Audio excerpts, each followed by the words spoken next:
Boom. Hey, folks. Hopefully you heard that because I had no end of audio trouble trying to get set up. And I'm like, I'm on the clock. I got to get going. The audio is like, yeah, yeah, yeah. That sounds like a you problem. Not doing it. So, how's everyone doing? I hope everyone's having a wonderful, wonderful, what is it, Thursday? Thursday evening. Um, All right. Yeah, I hope everyone's doing well. It's a pretty pleasant day over here. Elf Wiggins says, "Is that a new shirt?" It's not a new shirt, but yeah, yeah.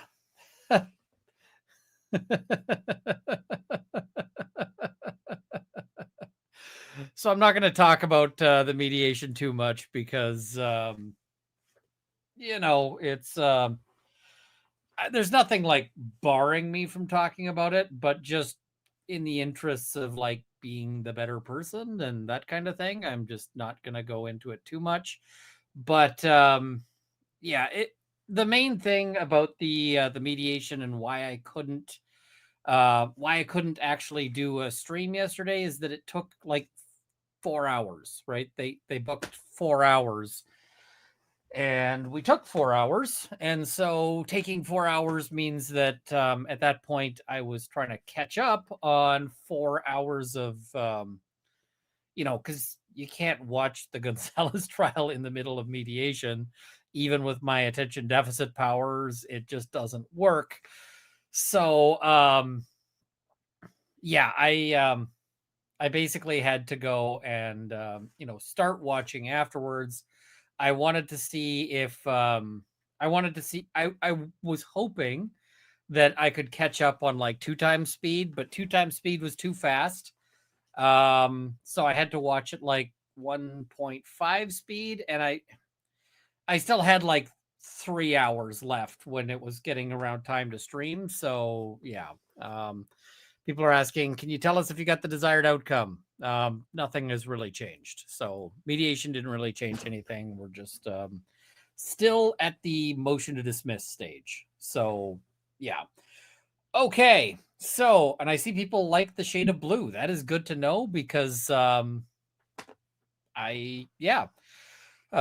is excellent, excellent information. So we have 2 days of trial to get through today, and we're gonna. And the good news is that today's day of trial was short. They cut it off after lunch, and the reason why it was short was because one of the jurors apparently has a family issue. The jurors, I think they said wife or was wife or spouse. I'm not sure, but the juror's partner is in hospital, and the juror had to go and attended hospital. And so the judge is like, we're calling it today because we're calling it today because they've got to go do that. They'll be back tomorrow to say how it's going. We might need to cut them loose in favor of an alternate, but if we don't have to cut them loose in favor of an alternate, we'd rather not cut them loose, because they've only got so many alternates, right? And the court is going to be mindful that they are on day 8 of this trial. They're going into day 9. They probably don't have that many more days left to go. I would say less than a week, but I don't know how many less than a week. So the judge really wants this to go to verdict, right? The judge wants a result. He wants this over. He wants it done. He wants it dead, right? And so the judge does not want the circumstance where they start burning through alternates, and then they run out of alternates and they have a mistrial. And the defense doesn't want a mistrial either. And the reason why they don't want a mistrial is because the defense is doing great. The defense is basically living their best possible trial. I don't really see how this could go much better for the defense. And so really, if we see a conviction on this one, it's going to be a conviction based on the jury going, I am very sad that this happened and very angry that this happened, and somebody's got to be punished. And this guy is somebody. So, and that is a possibility, right? Juries sometimes do that. Sometimes juries make decisions based on the dumbest possible shit. We have seen cases in the US where people were wrongly convicted, and the jurors, when interviewed about it, said something like, well, I didn't think the evidence was very strong, but he wouldn't look at me, and so he must be guilty. I mean, okay. Juries sometimes do dumb things, right? Sometimes they just sometimes they make decisions based on the weirdest possible things. So yeah, it's a whole possible thing. Now, I want to say juries usually come to what I would say is the right answer. And I like juries as a thing. And I was actually talking to another lawyer, an Edmonton lawyer. She's fantastic. She's a great lawyer. I don't know if she wants me name dropping her, but I'm going to because she's awesome. Laura Metalis is the lawyer. She's fantastic. But we were talking about, and I don't want to give any specifics, but one of the things she mentioned, and I thought this was a great point. She mentioned that one of the things about juries is that it helps the accused come to terms with the verdict. And so one of the things about fair trials, and one of the things for, about our whole trial process, is that everybody involved and everybody observing the trial should come out of it and say, even if I don't agree with the verdict, even if I don't like the verdict, they should be able to come away and say, but it was a fair trial. And I think people feel that a lot more with juries than they do with judges, because you're looking at 12 people who just have kind of the same background. I mean, they may come from different walks of life, but they're just 12 regular people, right?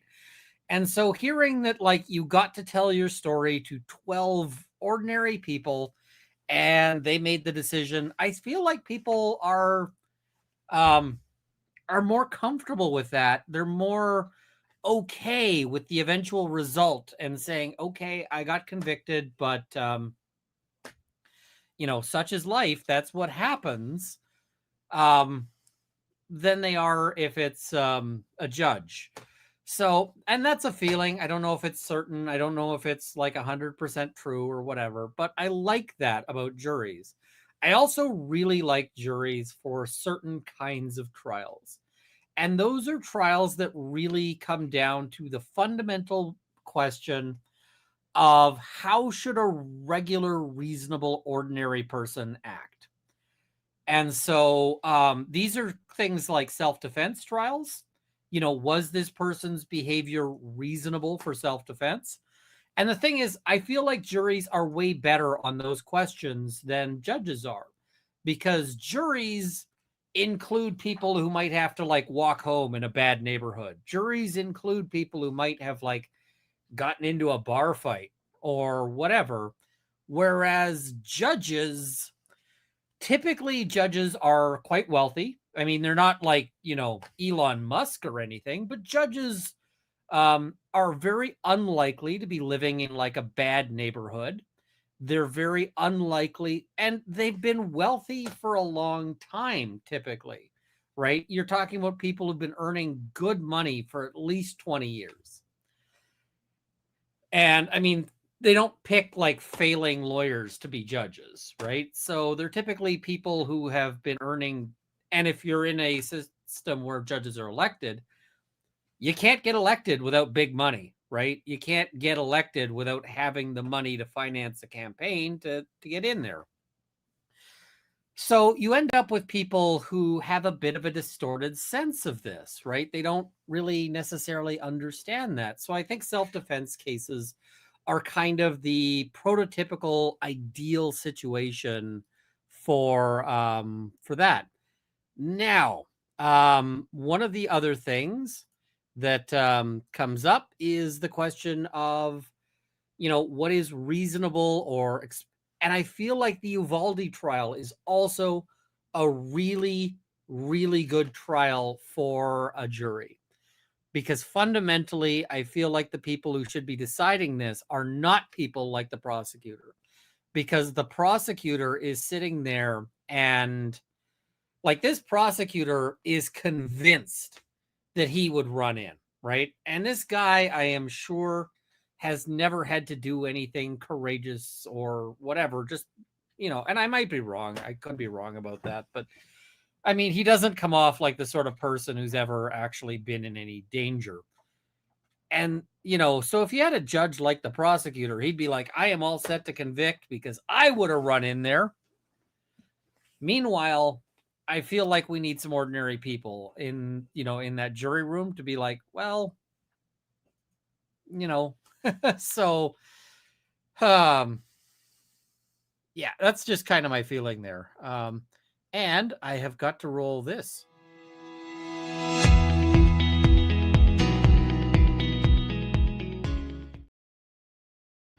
Got a little bumper for thank you for 20 gifted memberships from Hysterica Claus. That is greatly appreciated.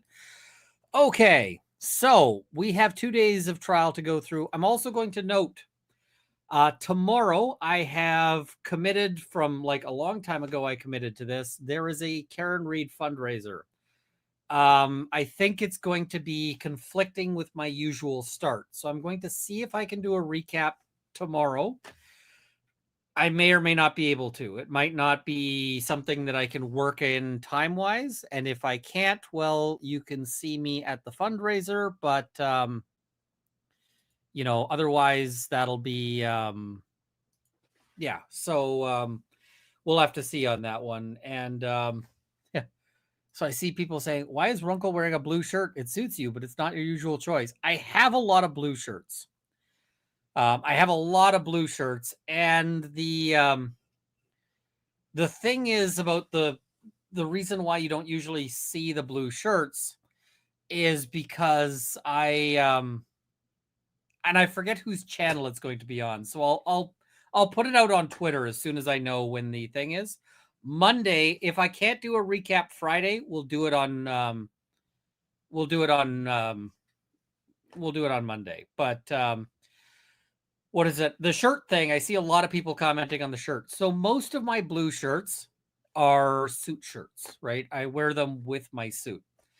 And today I wore the suit and I haven't changed the shirt. I haven't changed the shirt since then. So yeah. I see somebody saying weekend. This weekend, I'm going to try to go out to the land because I really want to film some footage with a flamethrower. So I have permission to use the flamethrower on the land, and I really want to do it. But I have to actually make it out to the land to do it. Okay, so let's dive in. Let's have a look here, and we will watch what we're dealing with here. So day 7, we start off with one of the teachers. Yes, I'm Melody. And you're gonna actually want to see this ish. So we're gonna go to this view because it's a teacher, so they're gonna show us chest camera, right? Miss Scarlett, I will try to make a YouTube post as well. So here's a question. What should I try to film the flamethrower video in? I am thinking maybe a suit and tie. I might have to wear a suit and tie to do the flamethrowering, just because I feel like that would be badass. Maybe I'll bring like a few costume changes out to the flamethrowering. So I'll bring like a suit and tie and try that. I'll bring like the cowboy hat and try that. We'll have to see. So, yeah. So the first witness they have is the teacher. I think it's Ms. Flores, who was initially on scene, and so she is the one who interacted with Adrian Gonzales, and so she is able to talk a little bit about their interactions, and she is critical to the prosecution's case. Critical to the prosecution's case because she is the one who says, hey, at least according to the prosecution, you need to go in because all of this is going on. So we are going to jump to 20 minutes. And because we do have, I'm going to go to this view actually, because we have closed captions. So I'm going to do this. I hate that it's chest cam, but we want to get the larger closed captions so that people can read it, because for some people, they really want the closed captions. So, all right, here we go. I ever asked you, do you recall what you were wearing that day? I went to say some khaki slacks with the orange peach color shirt. Okay. And you fell down? Yes, I did. And what did you think? Are you guys able to hear it?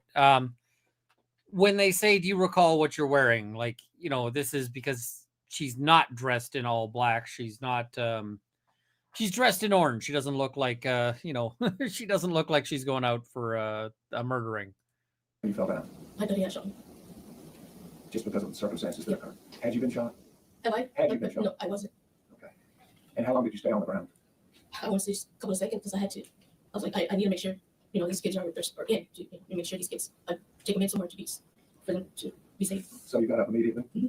And what happened when you got up? When I got up, I seen this vehicle drive right up to me, and I was Describe the vehicle? It was a white. And I think I've got this at too fast. I do. All right. Okay, so the first thing is it's coming up. Vehicle. I know it was a PD vehicle, but it didn't have, all the, I guess you want to call this logos on there or something. It was just a plain vehicle, white vehicle. And when you got up, where was the vehicle? It was like kind of like almost parked next to almost parked. And where I was at on the ground. And what happened there?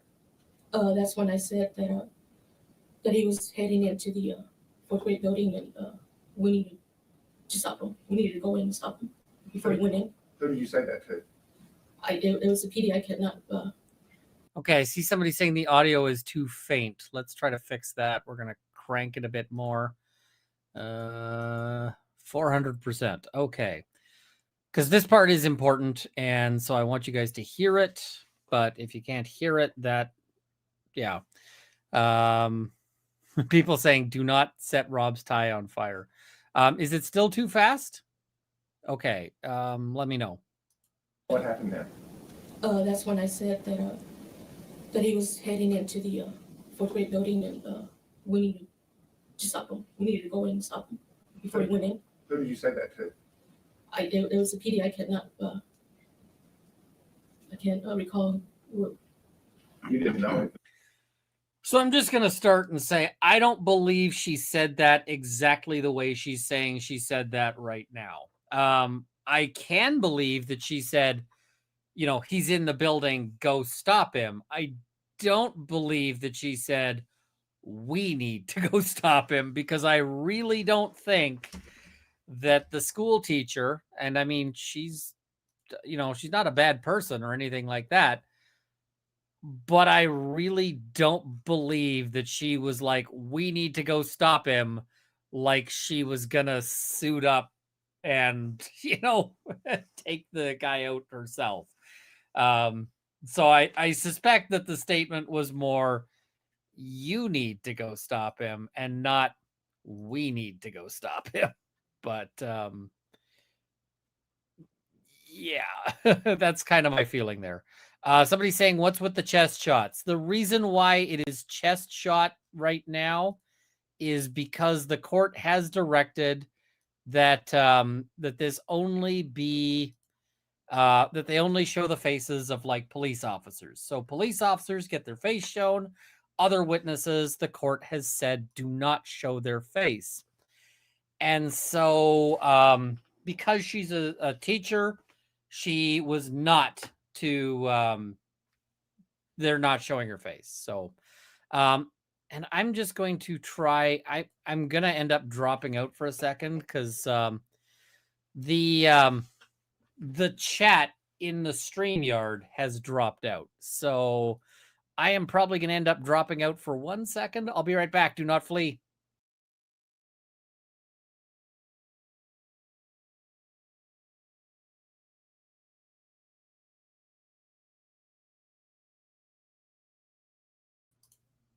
Okay, I'm back. Hopefully everyone is still here. But yeah, okay. She's an elementary school teacher. Everything is let's put on our shoes and go outside.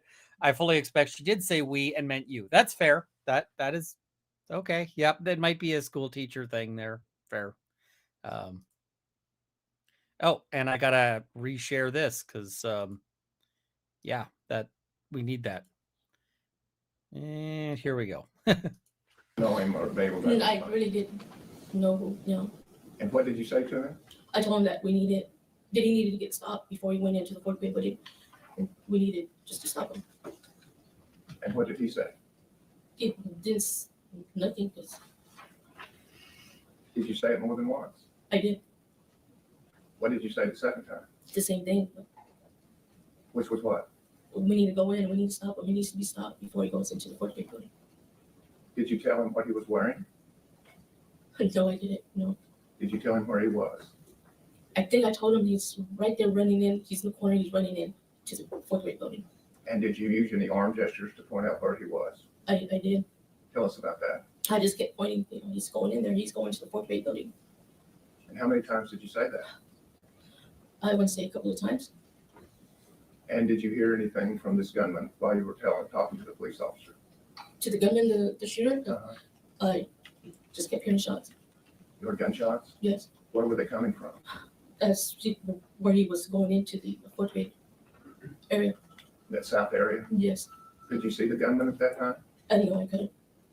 But you heard where the gunshots were coming Yes. from? And when you heard the gunshots, what reaction did that have with you? Like I said, I just had to make sure that everybody was in the kids. And as I'm getting up and trying to find a place, I see a teacher, second grade teacher. I'm not sure exactly what she was doing. I don't know if she was the last one in or she. So this is kind of key because they're saying, look, this is, I told him he had to go in. I told him he had to go in and he didn't go in, right? That's why the prosecution is calling her. And so she is a key witness. I expect that the fact that we're hearing from her means that the prosecution is getting to the end of their case. I don't think the prosecution is going to stall out much more because she is critical. She was opening, I don't know. So when I went over there, she told me if I wanted to go in. I said no, because I need to make sure your door's locked. And so. Let me just stop. I think you're getting a little ahead of Oh, us at this time. How long had you been talking to the police officer when you heard the continued gunshots at the south end? A couple of seconds, Just a second or two. maybe 3 to 5. And how many shots did you hear? Couple. Okay. And when you heard the shots, did that cause a reaction from you? Did you say anything to the officer?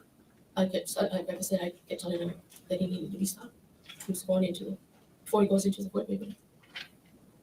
And while you were talking to the officer, did anything on the east side of that fourth grade wing catch your attention? The east side is you're talking about The side that, yes ma'am, that you were on. it was just shots. There were more shots? Did you see the window break? I did not. Excuse me? I didn't. Okay. I could not see where I was at. I could not see it from the other side, but I could just hear Okay, you the couldn't shots. see the west side? Right. And then the other side, the east side, did you ever see any of those windows break? Not that I recall, no. When you told the officer to go in, did he go in? No. What did he do? Is he just stayed there? 'Cause like I said, that's when I ran to see if everybody else was in and found a place. Did you stay there? I believe so. And about how many times did you urge him to go in and do something? Like I said, it was a couple of times, A couple, does that mean twice? 2 or 3 times. 2 or 3 times? Okay. Then what did you do? And that's when like I said, I got up and I saw the second grade teacher on her door of the classroom, and she asked me if I wanted to go in, and I said no, I need to make sure the door's locked. and it was locked. And I went in, and when I went in, she already had the kids in the corner covered with her bookshelves, to protect them, and her phone was ringing, and her blinds were still up. And I said, you need to put your phone on silent or turn it off, and we need to put the blinds down and close them. So I guess while she was doing that, I'm not too sure, like I said, is I put the blinds down and closed them up. And where were you? Okay, folks, I'm just going to say I'm going to be worse than normal at chats and possibly at the super chats because I don't know why, but StreamYard is sucking at handling chat at the back end. So StreamYard is putting up 10 chats, but then it won't get new chats, which means it's also not starring the super chats. And then it just cycled through 500 chats. So, yeah, I'm going to try my best to cover every super chat, but I cannot promise today because StreamYard is sucking. So because of that, if you really, really need me to read your super chat, I cannot promise. I will try my best, but yeah, I wanted to let you know so that nobody feels that they got ripped off. If that is, if that is a sort of a need for you, then don't send a super chat today. So just letting you know. And yeah. Okay. Carrying on. When this happened? What do you mean? I was in, What room? I don't remember the room number, but it was a second grade teacher. Okay. Classroom. While you were in the room, what happened? And then I started looking around. I gathered some papers from different desks that were there and taped them up and taped them to the door window. And then I put a chair on the door handle, which I guess I didn't do it right because it fell. And just telling the kids for them to stay quiet. I wasn't going to let nobody. Excuse me? Weakest case first, public appeasement, so no charges for chief or other cops, practicality, not conspiracy. I am actually wondering at this point if they didn't run this case first because they want to, what do you call it? See if it's, use this case as the test case for the chief. And either so that they can run a better case on the chief or so that they can see, do we have a chance of convicting the chief? And so, yeah, I wish EDB would share new software. Love her setup. She's not, so it's all good. Yeah. And .com Dad, I saw that was your first super chat, so I wanted to make sure to cover it right away. So thank you. So I really appreciate it. I am honored. So. All right, where are we at? Here we go. Nobody heard them. Did the kids stay quiet? Yes, but you. We're gonna go it to a little bit ahead or a little bit further, and then we're going to what do you call it? We're going to after that come back or jump ahead. So Still doing it or crying and stuff. And where were the kids? They were in that classroom. They were, as soon as we walk in, they were on the left side with the bookshelves around them. And is that how they've been trained? Yes. And while you were in the room, did you hear anything else from the gunman? I heard nothing but shots. You continued hearing shots? Could you describe how many? Kept shooting and shooting. And you could hear that where you were? Oh, yes. How long were you in the room? yeah, you're not wrong. that day for me was like fast forward, slow motion day for me. I don't know. Fast forward, slow motion. That's actually a really good way of describing it. And the reason why I say that is that that's actually kind of how things feel when you've got adrenaline. And so you get this, you'll hear this from all sorts of people. You'll hear this from anybody who like witnessed a crime. You will see this from people who you'll see this from people who were victims of a crime. You'll see this from like police officers and so forth in, when they're responding. You'll see this because it's the effect of adrenaline, right? Adrenaline makes things feel fast. Adrenaline makes things feel slow, and it does it unevenly. Adrenaline tends to make sort of actiony moments. And that could be all sorts of things, right? Actiony moments could be somebody like swinging at you or whatever. Those feel like they're going really slow. But they also can make the moments that are like between the actiony moments feel like they went super fast. And so you get this weird time distortion and this weird time dilation that that can end up meaning that people's impression of times, like how much time did it take between X and Y, those impressions will often be extremely bad, extremely extremely unreliable. And so like courts know this, but you have to sort of explain it to juries, because juries may not necessarily understand, but this is sort of an important thing to realize. So while you were in the room, what were you considering or thinking or planning? If you do anything like that while you were in the room? I was just like, what can I do if he doesn't come here? And I did grab some scissors that were there. I said, I can protect not only myself, but the kids if he does or comes in here or something. Scissors are about all teachers, kids had in the room. It was the teachers' scissors. They were teachers' Mhm. scissors. So what we've just heard is that she grabbed a pair of scissors, and they're teacher's scissors, so she's got the only set of scissors in the room that has a point on it. All right, I'll give her some badass points for grabbing something and going, I'm not going down easy. Good for her. Good for her. Seriously, yep. All right, so we're going to jump ahead a little bit to the beginning of Cross, and I want to show you how that begins. All right. And Madam Chief, please. Good morning, Ms. Lawrence. Good morning. My name is Nico LaHood. I'm one of the lawyers that represents Adrian. I'm assuming you've never testified before? No, never. Okay. You're a little nervous? Yeah. And it's emotional. So there's no gotchas here. I'm gonna ask you some questions. Okay. And I may ask you questions about what you perceived or what you remembered. Mhm. And it's not that I'm questioning your character, but we're gonna be, I may be questioning your perception or your memory, okay? Okay. But just don't think that as a personal attack. Okay. It's gonna be just observational questions, okay?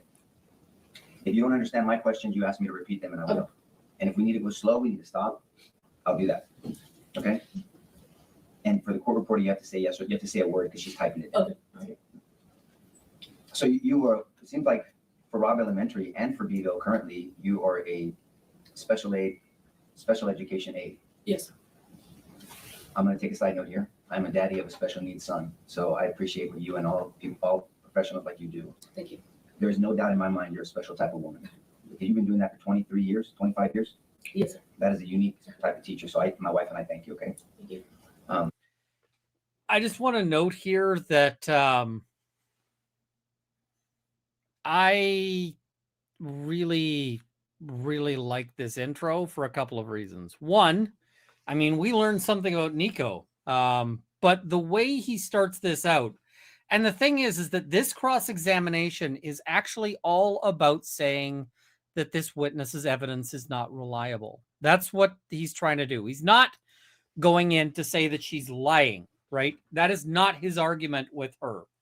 However, his argument with her is going to be that because of stress, because of emotion, because of all of these things, that she's not remembering it properly, and that her testimony cannot be relied on. You can't trust it because she might be making some sort of mistake. She might be getting it wrong. She might be any of those things, right? But he starts off and he's very gentle and he says, I'm not going to be asking you any gotcha questions. Now that's a promise, right? When he makes that promise, that's a promise not just to the witness, but to the jury, right? Because when he says, I'm not going to be asking you any gotcha questions, if the jury later thinks that he's been asking gotcha questions, they'll punish him for it, right? They'll hate him for it if they think that he's made that promise to a vulnerable witness and that, that he's not keeping it. They will absolutely, make those decisions. And what is it? Lori, thank you so much. That is a very, very generous super chat. I got to, or very generous PayPal, and I got to roll this.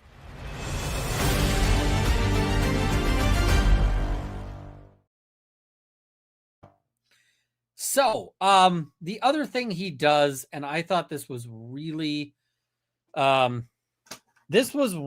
smooth. And I'm going to say like smooth, and you might say, oh, I don't mean that it's greasy, but he does get away with something here that, when he's like, I have a special needs child myself, he's now relating to this teacher. And it makes him, him and this teacher have something in common.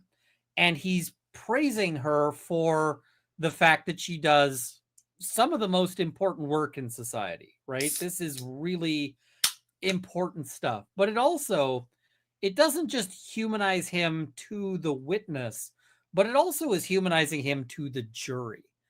And that is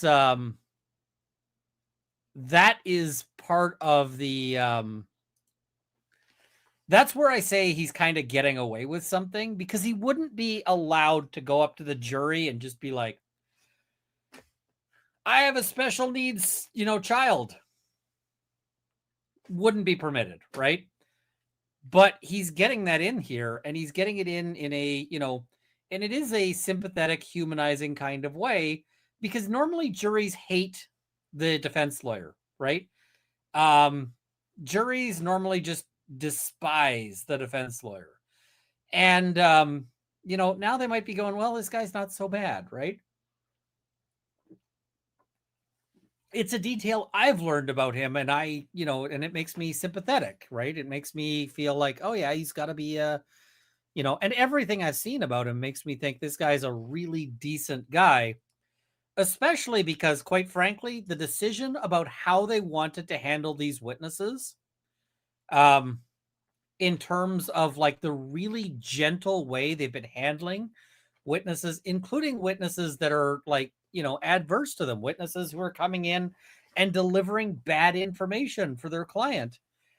They've handled basically every witness in a very gentle, caring way. And I have tremendous respect for it, because that is, it's so essential for this trial. This is such a hot button issue of a trial. And the other thing I will say is that, candidly, a cross-examination where you can just beat up on a witness is fun, right? Is, it can be a lot of, it can be enjoyable, right? It can be, it can be fun.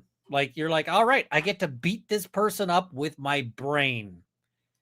And so a lot of lawyers really like that feeling, right? They get used to that feeling. They, it's a nice kind of thing. And it can be hard to change gears, right? If you've been cross-examining witnesses for 20 years and your usual cross-examination is, let's show the jury why you're a moron, then, you may not have the skill set. This guy is, and I think this witness left the stand and went home and is like, that guy wasn't so bad. That wasn't such a bad experience. That was such a nice, nice man. I don't think that she ends up going home and being like, that asshole. And that's a really important thing in this trial. I cannot give enough praise for Nico LaHood. Runkle seems so nice and he enjoys beating up certain witnesses in cross-examination. The thing is that I usually don't, but some witnesses deserve it. And I will say, I don't think I've seen a witness who deserves to get beaten up on cross in this trial so far. But you get your Jen McCabe's, you get your Higgins, you get your Proctors, you get these folks. And they really deserve they deserve a cross-examination that has them walking out of there going, oh shit, they deserve a cross-examination that has them questioning all of their life choices. And I don't just mean the choices that led them to trial. I mean the choices that began with their parents' choice to have that second bottle of wine. So, it's yeah. It's okay. Let's keep going. Because you talked, and I knew that because I'm sure you're involved in ARD meetings, right? Those assessments. At one point I was. All right, so I'm going to jump ahead a little bit here, and we're going to go to him beginning to sort of undermine the witness, and he does it very, very gently. And then you fall because you're running, because at the very least, you perceive that he's shooting at you. And then you fall, so you think, I believe you told investigators, he got me now, he's going to get me, right? Right. Matter of fact, you initially told them that you thought he shot you. Yes. But he had not shot you, thankfully. Right. Okay. But you thought he did. Yes. And so that's all I'm trying to say. I'm trying to set this tone. There's a lot going on in your mind at that time, right? Yes. Okay. And so you perceive Mr. Gonzales as, you didn't know it was him at the time, as pacing, right? Right. But he was getting out. He's assessing you because you're yelling things at him, right? Yes. You're saying he's over there, correct? Mm-hmm. You're with Adrian for somewhere between 2 to 7 minutes, right? Right. But you've said that to Mr. Gassa before, right? You said that you were with Adrian and you gave yourself a range. You were with him in that scene for anywhere as low as 2 minutes. I didn't recognize the PD that was there. I'm sorry, I didn't hear that. I didn't know. I didn't recognize the PD officer that was there. That was telling that to. When I mean Adrian, I'm talking about the PD officer. Okay. Let me represent to you that Adrian Gonzales, sitting to our left, is the officer that drove that vehicle with the logos on it, okay? And he's the officer that you were dealing with. So if I say Adrian, I'm sorry, I mean Mr. Gonzales, the PD officer, okay? Okay. So you're yelling at him instructions, but he's getting out. At some point, there are gunfire, right? At some point, there's Yes. gunfire. Do you recall the PD officer? I'll just say PD officer. Do you recall the PD officer radio in and saying shots fired, shots fired?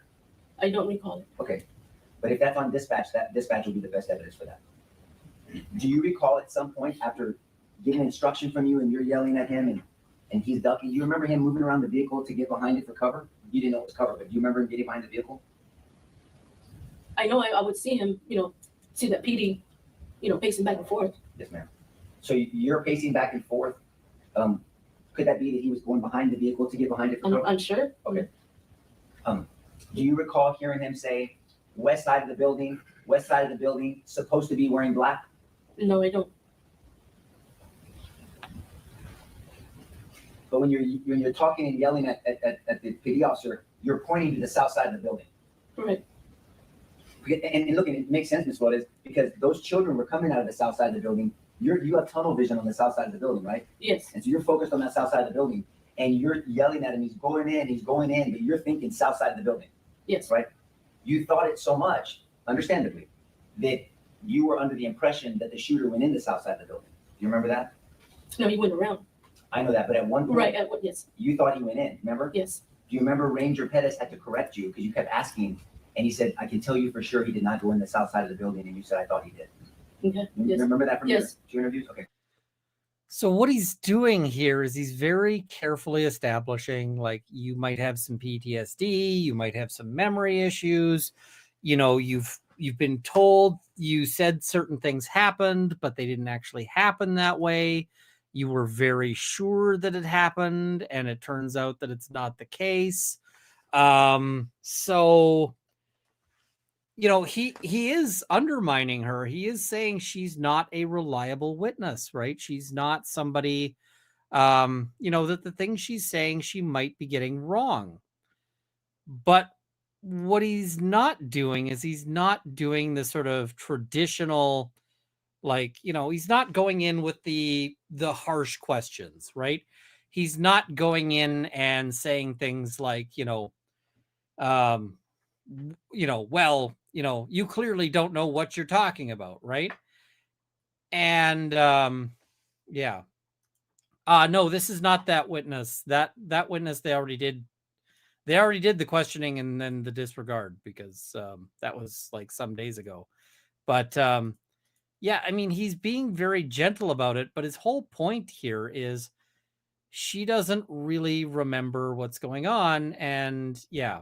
And I see Laura Lee Annie noted there was a message with the thing there. Please read because you suck at grifting. Please help Runkle achieve his pro bono goal by liking, subscribing, commenting, and hyping this video. If you're in Twitter, please pop on for 2 seconds to do this too. It helps and it's free. Thank you. Thank you, Laurie. I'm really bad at the grifting. So yeah. And this is helpful. Like, he's taking this witness, and this is a really tough witness, right? Because she's saying all of these things, and he's he's like, well, maybe that's not actually what happened. Maybe that's not actually true. So, okay, let's jump a bit forward here. And there's one more thing I want to talk about from her testimony. In your mind, right? Yes. Okay. So at some point, after 2 to 5 minutes, there's gunfire, you're on the ground, you're yelling at this officer, he's going in here, the kid's in here, save the kids. At some point, and we can see, you can't see anything. You can't see the west side of the building from here, right? Right. And neither could the officer. Right. And so this fence here around the AC unit? Mm-hmm. It's a chain link fence, right? Right. So you can see through it. Mm-hmm. So can you tell that part of this SUV is behind that chain link fence? Yes. Can you see it? Yes. It's behind there? But you can still see it, right? Right. So if an individual was standing there, you could still see an individual standing there, right? So if the shooter was standing there, you would be able to see the shooter from where you're at. Right. Right.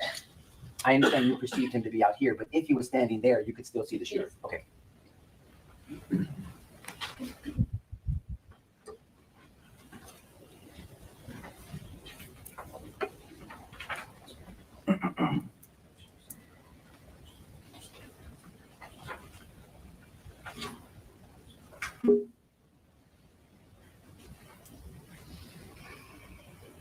I want to talk about another one of your perceptions, and I think that Mr. Turner tried to clear it up.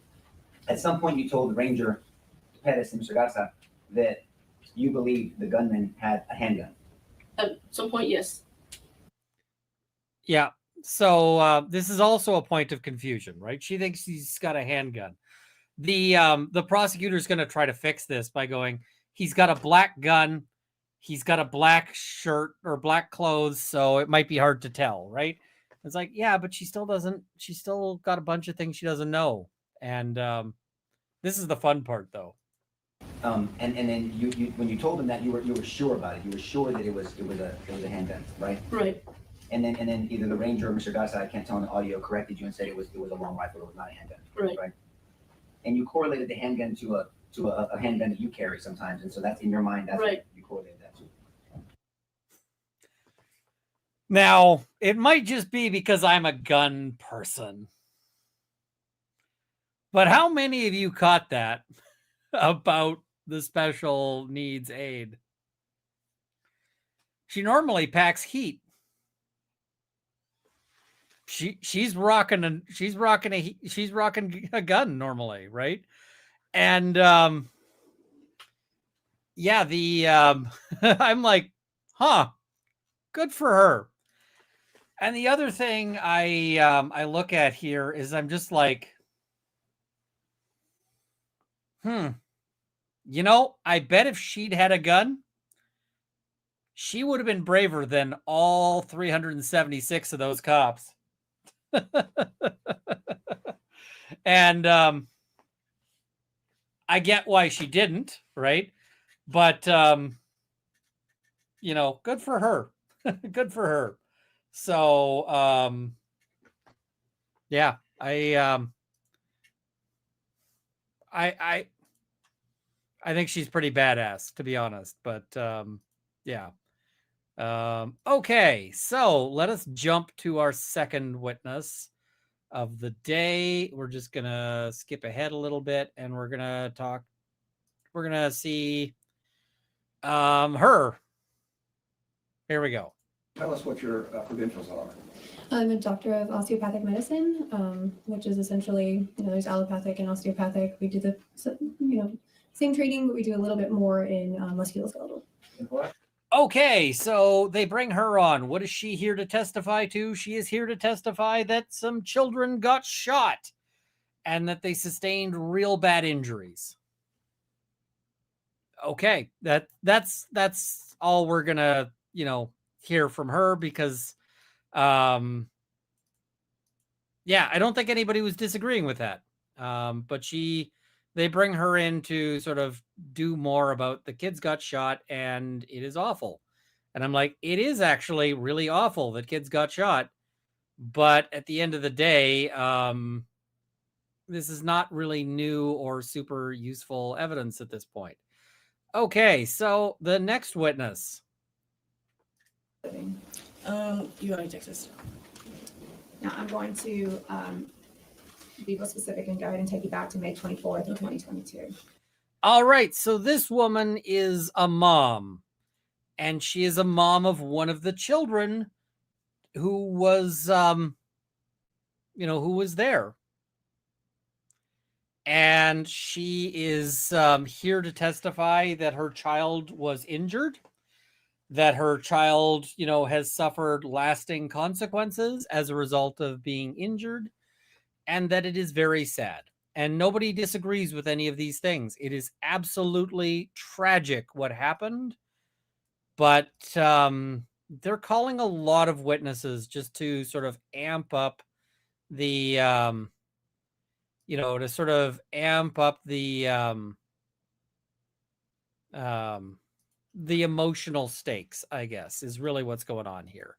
Because this doesn't say anything about Mr. Gonzales's behavior. It doesn't. It's just all right. That's what that is. Okay. And I don't want to seem flippant here, but we are we want to get through this. We got a time, we got time constraints. And so because we have some time constraints, we got to get through all of this. I am not going to go and review another parent. We've seen it. We have, and quite frankly, it is horrific. It is awful. It is all of the things. But it doesn't really move the case anywhere. Okay, so that was her, or that's her. And then we get on to this witness. They offer mental health services for the child. Okay, so this next witness that they have brought on is a mental health services worker. She does mental health stuff. And so what she is here to testify is that she treats PTSD, that lots of the kids have PTSD, and that is to be expected. Now, there is a moment on cross-examination that I'm not going to bother going to, just for time reasons, but I will explain what happened. And the cross-examination moment is because basically this woman appears to have been a teacher and then became a PTSD counselor, right? And so I'm wondering if she did that intentionally is like, I want to help the kids, right? And so, but she has in her care a whole lot of students who were at the, the Robb Elementary, and who were at, who were there, and, who are recovering, right? And so the defense basically says, look, you've got lots of kids from Robb Elementary in your care, right? And she says, yes, I do. And, I just want to say, I'm not throwing shade. This is like somebody who sees like this need for like kids to recover from PTSD and decides to, like, that's kind of my assessment of her position, right? And so if she was like, I'm a teacher here, but a whole bunch of these kids are going to need real help, and I can do it because I can, because I can step up and, get the training and do that. And I will be in a great position to actually relate to them because I was also there. If that's the case, then that is amazing. That is incredibly badass in a way that I just cannot express, like, because, my sort of motto is like, I'm someone, right? The thing of someone's got to step up. Someone's got to be able to do something. And like, that is an amazing level of stepping up to do something that really deserves to be commended. So I am not throwing shade her way in the slightest, like not even a little bit. But what she gets asked is, you've got lots of people who are at Robb Elementary. And she says, yes. And the defense lawyer is like, well, and not all of them were people who were, not all of them were people who were in like the rooms where shooting was happening, right? And she says, yes, that's correct. And he says, people get PTSD from being at the school, right? They were in a different, a different room entirely when the shooting was going down. She's like, yeah, that's true. I have students like that. I'm totally, helping those students. And so his point is that, whether or not Gonzales went in right away, there might still have been a bunch of PTSD. I don't think it's a great argument from the defense. You got to make it, but I don't think it's their best point, I guess is the way to put it. So we're not going to watch it. We're just going to skip over it, but I'm telling you that it happened, so that then we can get on to like the more significant witness. And the more significant witness is this guy. So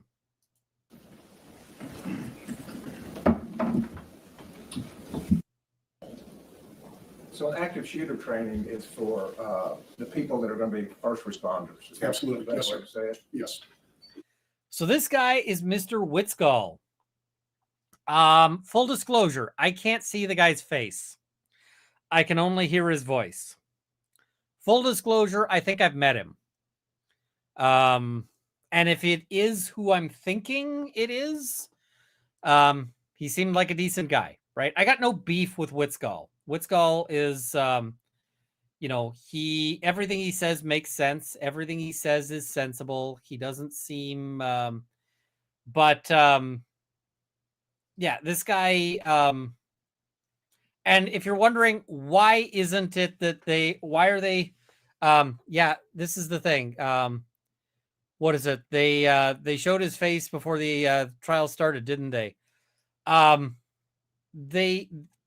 This guy isn't so much of a big concern, because this guy is a former police officer and then a former police trainer.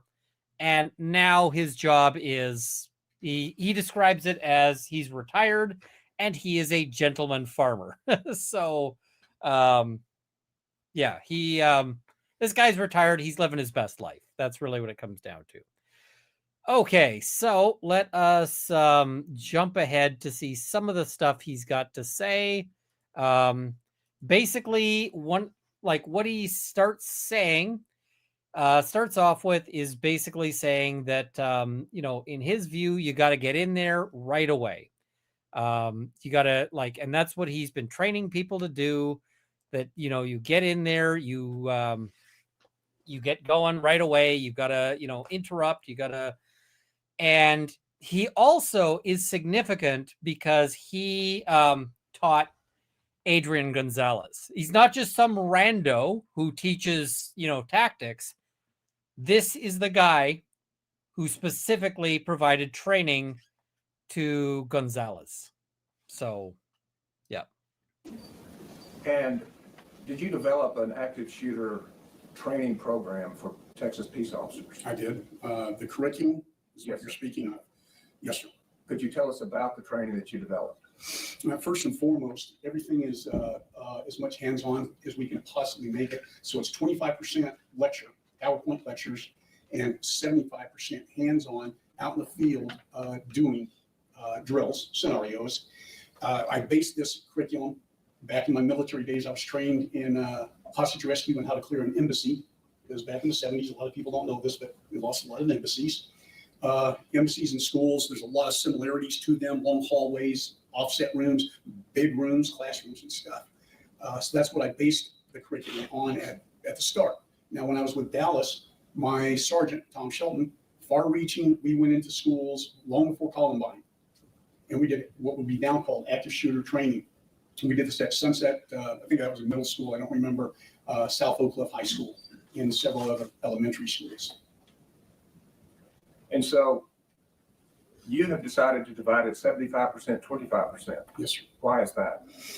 It does no good for an officer to be trained in something unless, of this nature, to be trained in this type of thing without hands-on, to develop almost an automatic response. I'm sure you've heard the term muscle memory and things like that.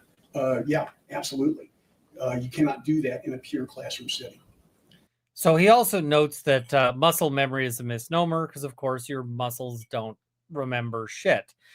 But, muscle memory, just to sort of talk about things is, you practice things and then you re-practice them and you re-practice them.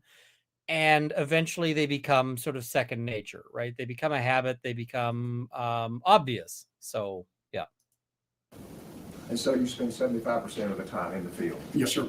And what does in the field mean? We very infrequently, ladies and gentlemen, were we able to actually get into a school because a lot of times schools were running at the time. So we had false walls that we put up, long hallways, 100 feet long. We'd have rooms off to the side. So we would be doing drills on what we could simulate for a school. Now, we also did in this curriculum, the 75% part, we did, because we've had active shooters in churches. Okay, I know people kind of look at that in defense of God's word, but not in defiance. All right, we went to nightclubs when we could find one. We went to movie theaters, pretty much any place that there have been an active shooter, sir, that we could get into. Does that include? I think his course is really cool. And quite frankly, I would love to take a course like that. But here's the problem with a course like that. A course like that sounds great. And it is a good thing for, officers to take. But that doesn't mean that you will necessarily be able to do it in the moment, right?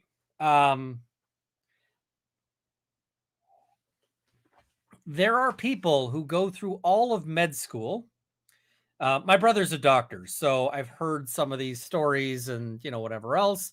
But you get people who've gone through all of med school, like years of training and whatever else. And what do you call it? They also, and then they get into like a residency, right? And So the residency gets to, they get to the residency and they're like, okay, now I got to start dealing with actual people. And they can't, right? Because like they end up going in and like they get assigned to like an emergency room and somebody gets wheeled in with like a big shotgun wound or something. And they're like, dibs out, right? I'm done. I also just want to tell you a little bit of a story about, so ages ago, let me see if I can find the picture because people have asked me for it in the past. So ages ago, I did a thing where I used to do like zombie simulation games. And like I helped put them on. I ran I participated in one as a person, and then I got sufficiently interested in them that I ran one like just as a I started running them just for me and so forth. And I was like helping helping put them on. And what do you call it? I really, I really enjoyed that. It was a lot of fun, but you learn some things about people in the process. And one of the things you learn is that people often suck in high stress environments. And I'm just going to say these are not the most high stress environment because it's a game, right? You're dressed up like you're a survivor in a zombie apocalypse. And the degree to which people dressed up was differing. Some people put a lot of effort into it. Like me, some people put no effort into it and showed up as like, it's the zombie apocalypse. I'm just going to be wearing pants because that's how the zombie apocalypse works. So, you've got this sort of range. I'm trying to find my zombie apocalypse outfit, by the way. This range of, sort of stuff. And what do you call it? Oh, here we go. And caution, I look like an absolute idiot in this picture. And I knew that, and I was willing to roll with it. But you guys also need to be aware that, of that. So, but one of the things that I found is that you'd have people dressed up as zombies, right? And so people are in this zombie simulation game, and the zombies are not real, but they have zombie masks. And so what you'd get is people are being confronted with a zombie for the first time in the game. And a whole lot of them, notwithstanding the fact that they paid money and like good money, like they paid like $100 to participate in this. And, that they know it's a game, they would end up facing a zombie and they would freeze up and just stop. And then the zombie walks up and just is like, and I ate you and you're done. And they're like, they paid $100 to go in there. And they might even be holding like a foam crowbar or a foam sword or a foam axe or whatever.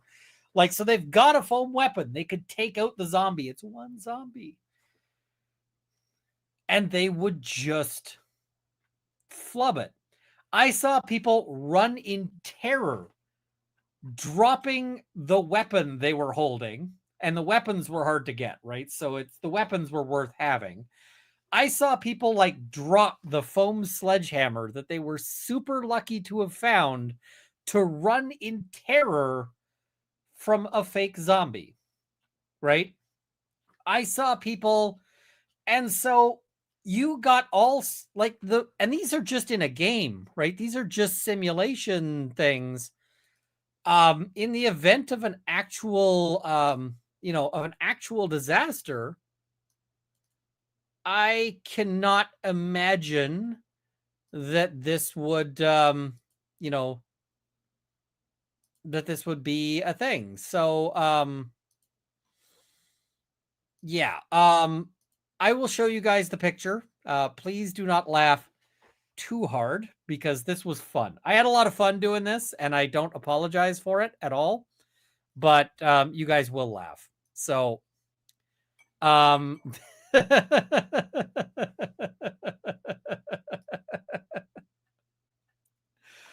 so this is me. This was me dressed up for a zombie event as a survivor. Now, you will note that I have tire armor on.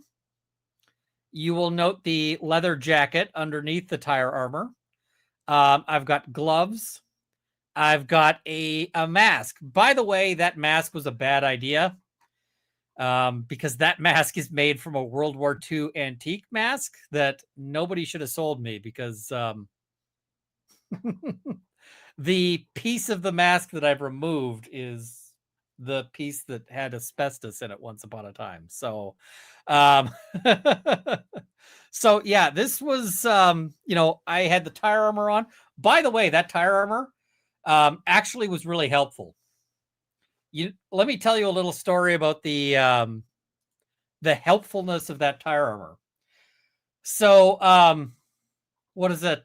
By the way, in that picture, I'm also concealing an airsoft handgun. So, in the event that we were at, they had the zombies, and it was held in an old mall. And so, I had a thing where I was hiding, like hunkered down, and there was a glass window. And they had a zombie that was sitting there, and the zombie actor got really into it, got really excited, and started like pounding on the glass. Okay, was really imposing, was really cool. The zombie then hit the window and it broke, and a substantial chunk of window fell and hit me in the shoulder. And that shoulder piece of the tire armor had a great big gouge from that window hitting me and then bouncing off. And it came down with like a big fucking point on it. That point hit me. And immediately after that happened, immediately after that glass fell on me, the people running the game were like, stop, everybody time out. And they ran over to me and they're like, are you okay? Because they saw me just get hit by like a sheet of glass. And they're like, are you okay? And I'm like, I'm good. And they're like, thank God you're wearing the tire armor. I'm like, right? It was actually really sensible. By the way, the other piece of that outfit is I also had a hard hat. So, yeah. I'm not sure which Dungeon Master meeting you've got there because other people are talking about some other things, but I really do want to run some D&D games or like something again, but like, yeah, just finding the time is difficult. So, but yeah. So anyway, the moral of this story is you can have people who think they're prepared for all sorts of disasters and whatever else, but when shit actually starts going wrong, lots of them just they are awful, right? They just can't do anything and they fail. And it's a really common thing. So, I mean, no shame in it or anything. It's just people freeze up. And the thing is if Gonzales froze up out of adrenaline, like shit, should he go to jail for that? Come on. Open fields. Yes, sir, it does. And how many hours was this training? The total training, sir, Yes, sir. 40 hours. We noticed that there's other active shooter training for 8 hours. Mhm. So how would you distinguish an 8-hour course? 8 hours isn't enough to do much of anything, sir, other than classroom work. They might be able to do some hands-on, but in my opinion, this is just strictly my opinion, it's greatly deficient in any type of what we would call developing muscle memory. Now, did you have a top?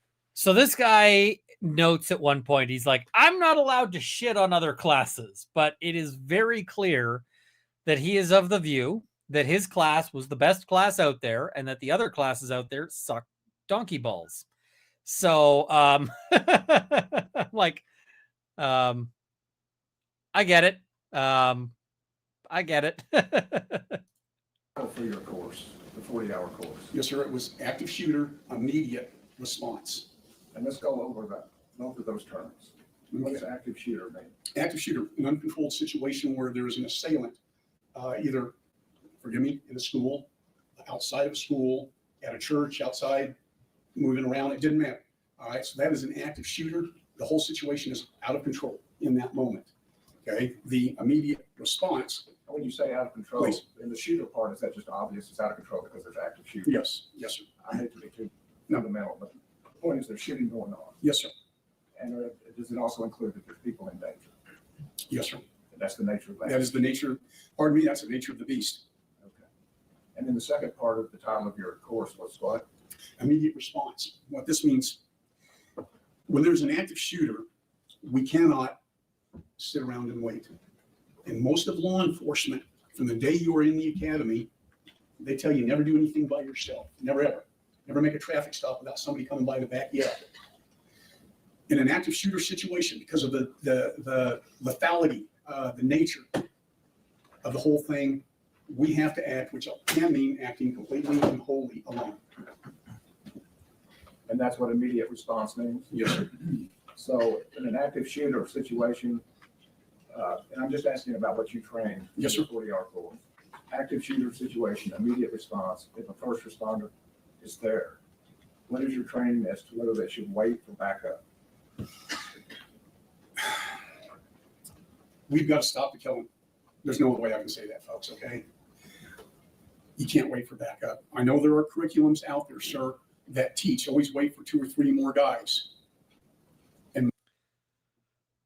Whoops. The prosecution just like, and this is fantastic evidence for the defense. That comment is fan-fucking-tastic for the defense. And it's not even coming out on cross. It's not even on cross. He's like, I know there's other curriculums that are, that like teach this. And yeah, let's watch that again. Out there, I can say that, folks, okay? You can't wait for backup. I know there are curriculums out there, sir, that teach, always wait for 2 or 3 more guys. I know there's curriculums out there that teach always wait for 2 or 3 more guys. And so that changes this from this guy made the obviously bad choice to this guy chose from one of multiple different theories of how to do this. And the son of a bard, there is a P.O. box in my about page, so you can find it there.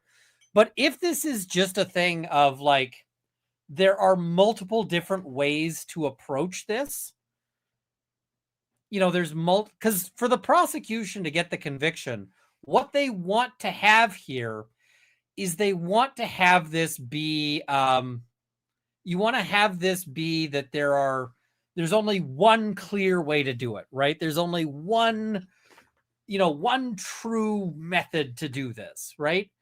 And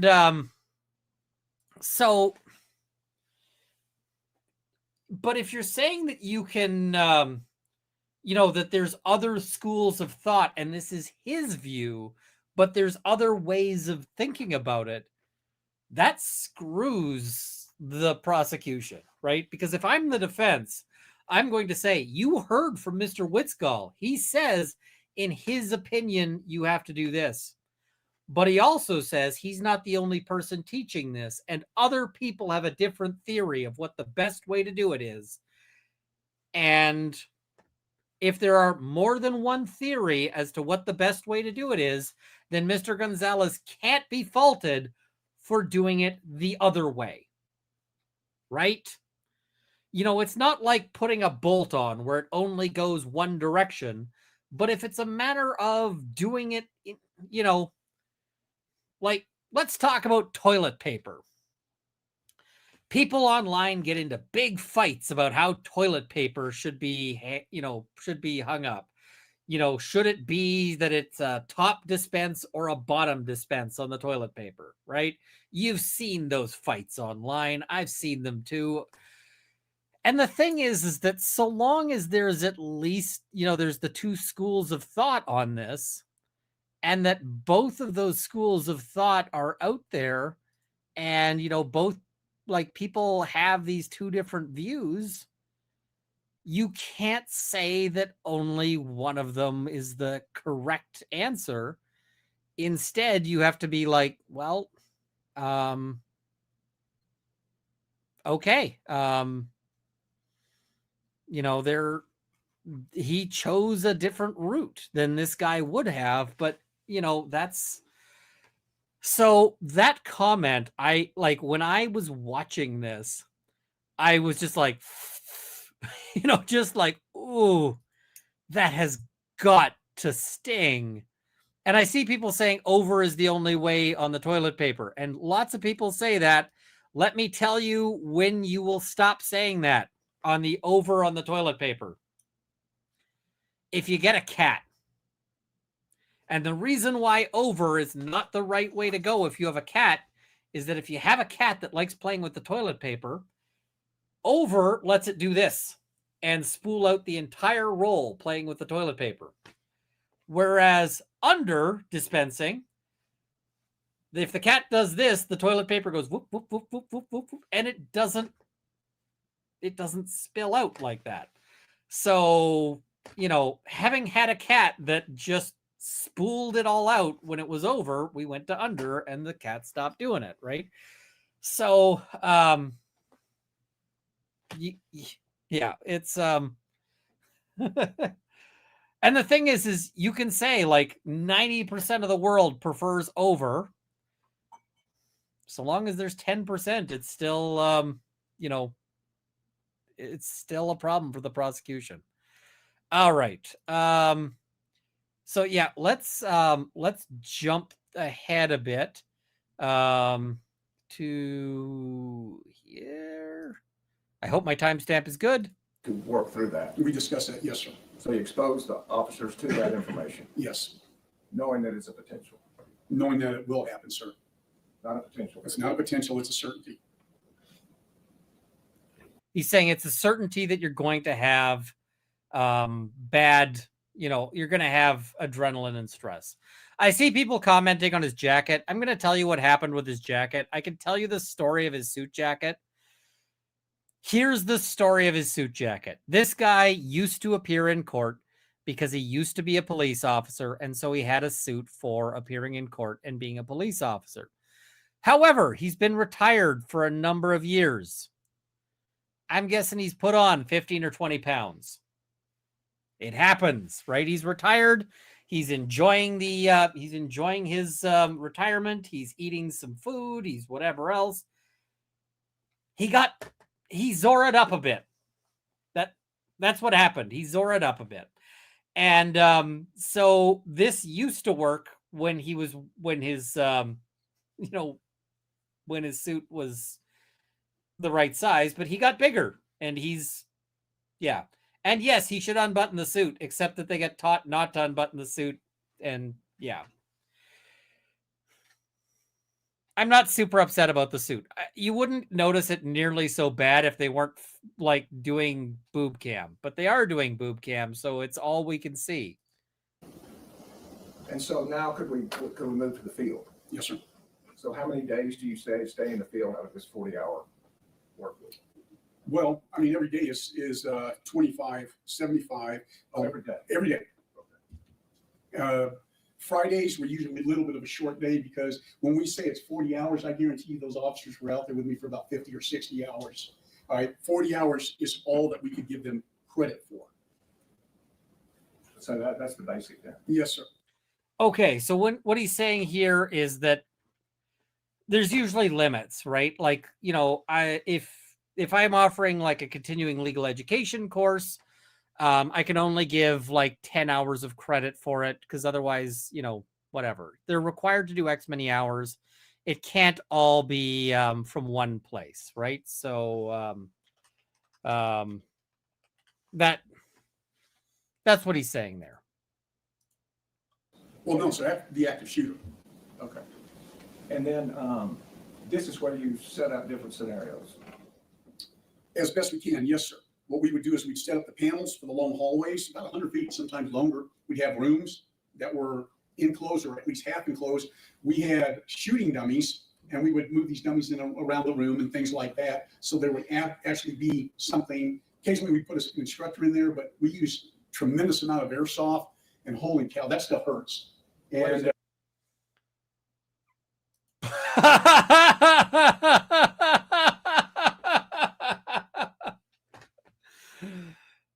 Okay, I'm gonna laugh at this guy a bit now.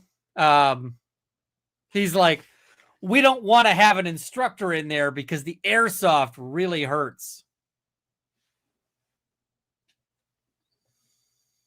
I mean, YouTube, this is not a real gun, but I'm gonna show you.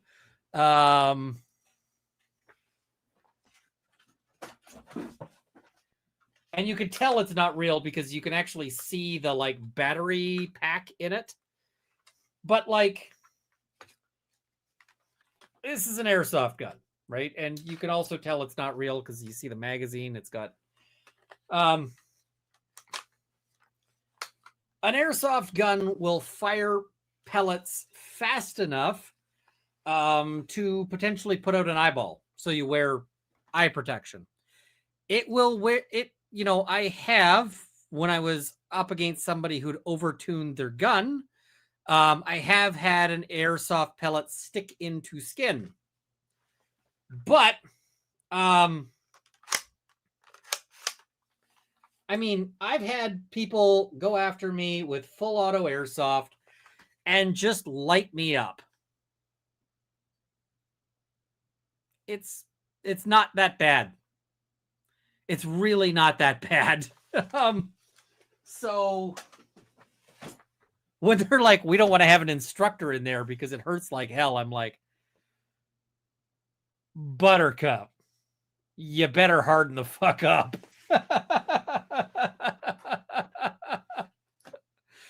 Like, airsoft is substantially less painful than paintball. So yeah. Somebody says, was it your wife? No, it was not my wife. I don't think I've actually played paintball or you know, airsoft with my wife, but I have played laser tag. So yeah. I was just like, seriously? He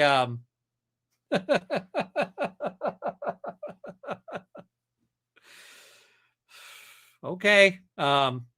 And I mean, I wouldn't laugh at it so much if it wasn't for the fact that this guy is like trying to be like Rambo McBadass here.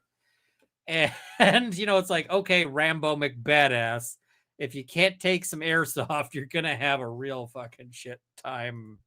Because, yeah, okay. Let's jump ahead a bit further in his cross. And there's a whole lunch break in there. So we're jumping to the cross. Officer Gonzales is checking the hallway, a little bit back and forth, and his wingman in this case, is covering deep into the hallway. So this is if you have multiple officers responding at the same time. If you're lucky and you have them, yes, sir. And Stacy's Exhibit 920, is this also Officer Gonzales? It appears to be so, yes, sir. And when I say Officer Gonzales, are we speaking about the same Adrian Gonzales who's at the far end of the table? Yes, sir, we are. By the way, I'm just going to say, I have had the pleasure of talking with some genuine, like, real badasses. And I'm going to tell you, the real badasses out there have nothing to prove, right? They have nothing to prove at all. So, like, having talked to people who have done, like, actual, like, serious shit, and by serious shit, I mean stuff like, you know, former snipers. I mean stuff like former special forces guys, like those kinds of serious shit. Not a single one of them came off to me as somebody who had something to prove. And I mean, I have seen people who were former special forces guys who could pick up a handgun and they're like, oh, I haven't shot in like 10 years. Okay. And then just ping, ping, ping. And like, just the real badasses don't come off like a guy who's got to, and most of them don't want to talk about their shit, right? Most of them are just like, whatever.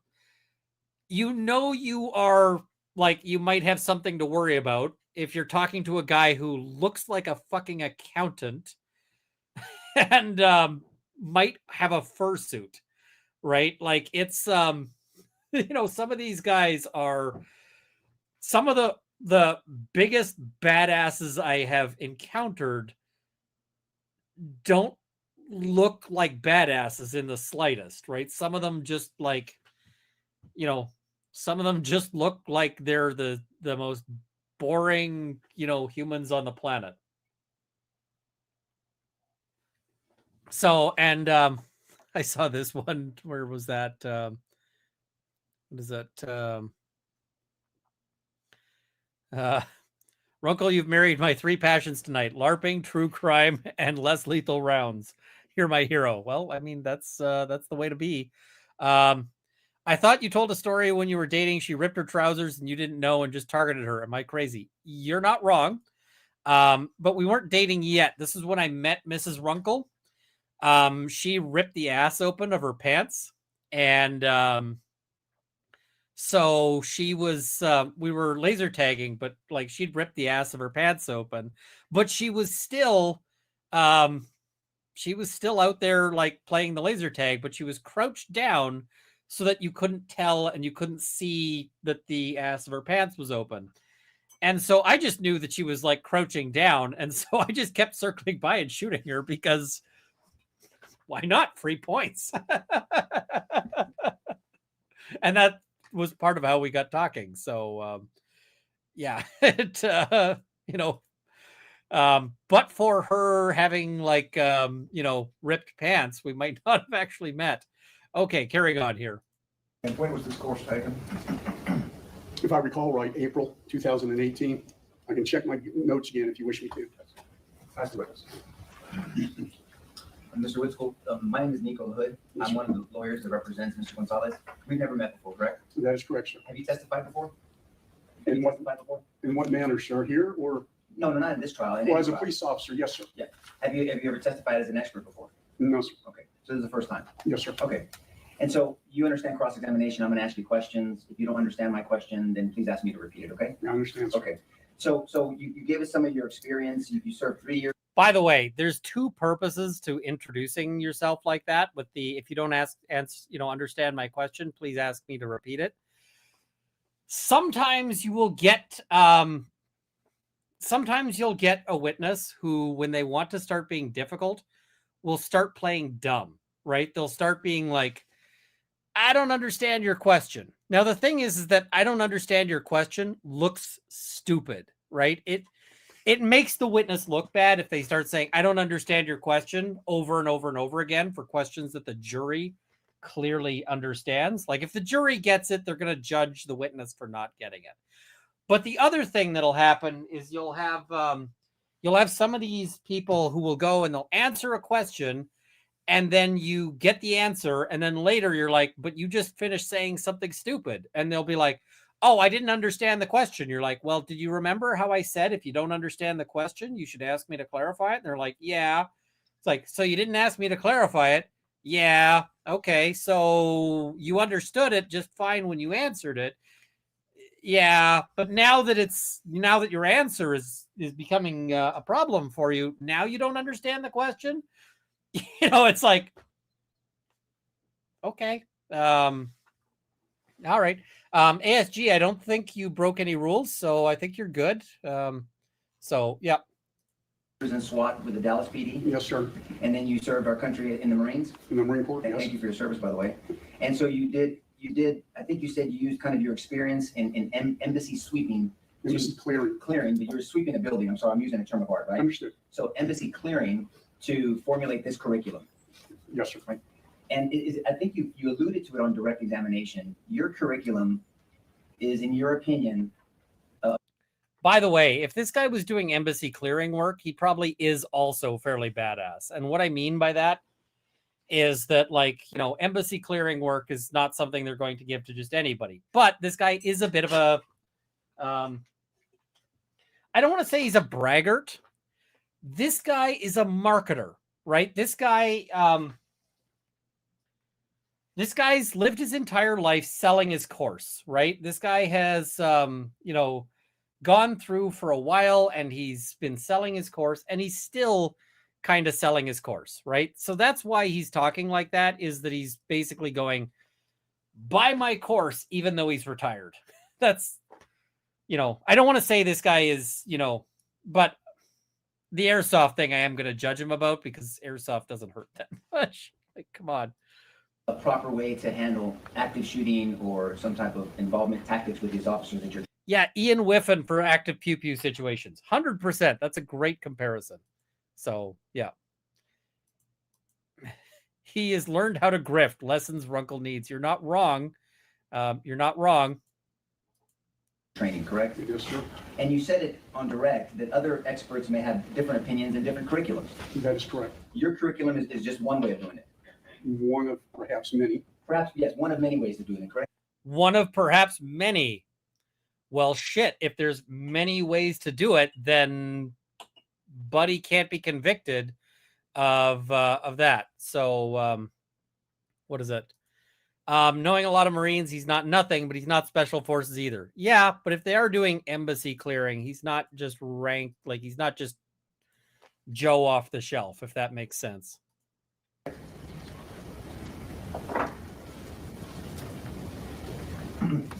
And so one of many. I'm going to go on a side rant here. Simunition is a bad product. And the reason why Simunition is a bad product is because Simunition modified guns can still chamber actual 9mm. And the reason why that is bad is because, you know, there have been incidents where people have had guns that are supposed to be for Simunition, and somebody gets a live round into it and ends up popping somebody. I happen to know of an instance where Simunitions were supposed to be, this was a gun that was for Simunitions, and it was supposed to be unloaded at the time. But people were talking about the Simunition course and handling the Simunition gun.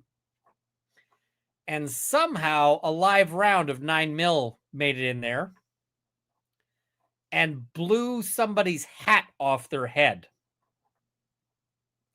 Hat gone. Hole in hat. They were fine. They were not injured. They were not killed. But an inch off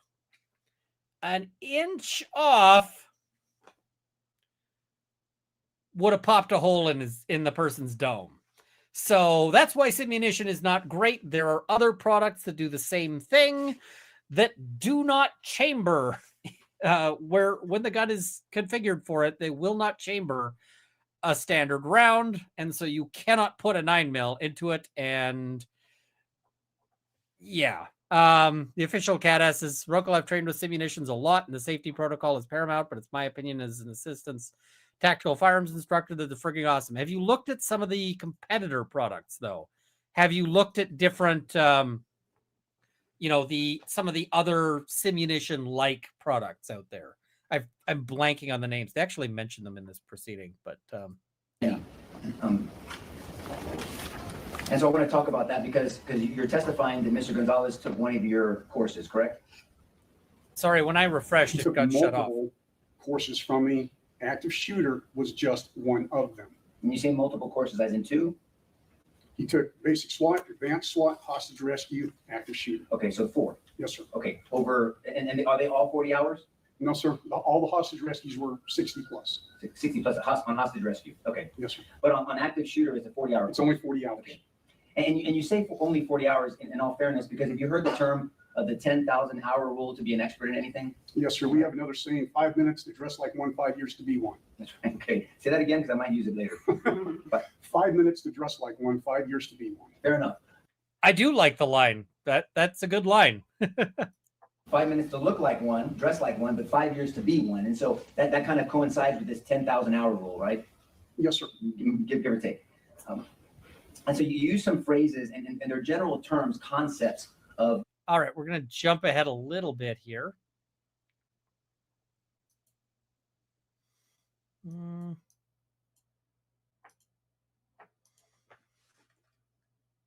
Correct? Say that again, sir. Perception distortion. You're right, Stress it can isn't make you science, distort but- what you think you're being perceived. And that's why officers train under stress so they can make the right decisions.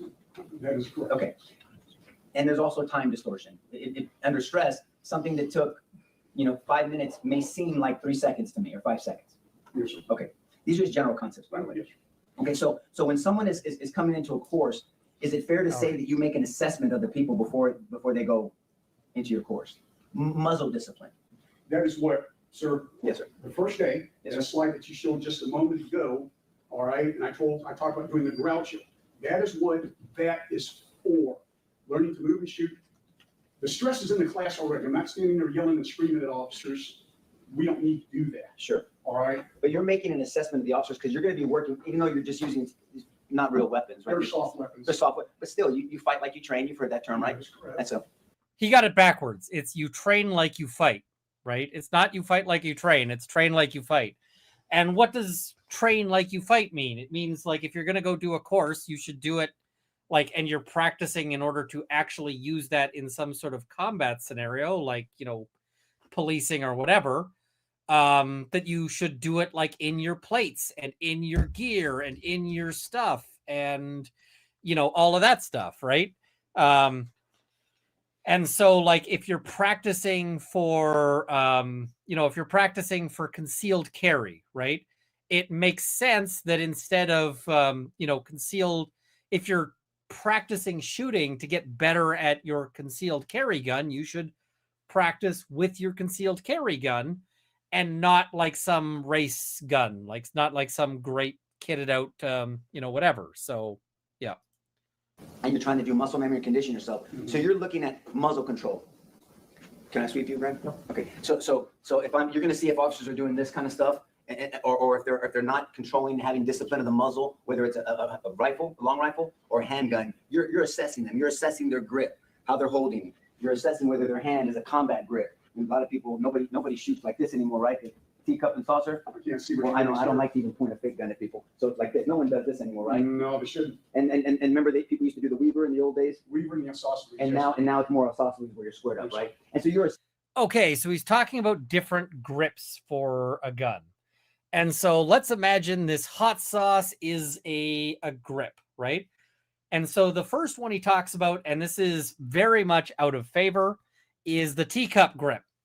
So you've got, you're holding your gun, and the teacup grip is you hold like this.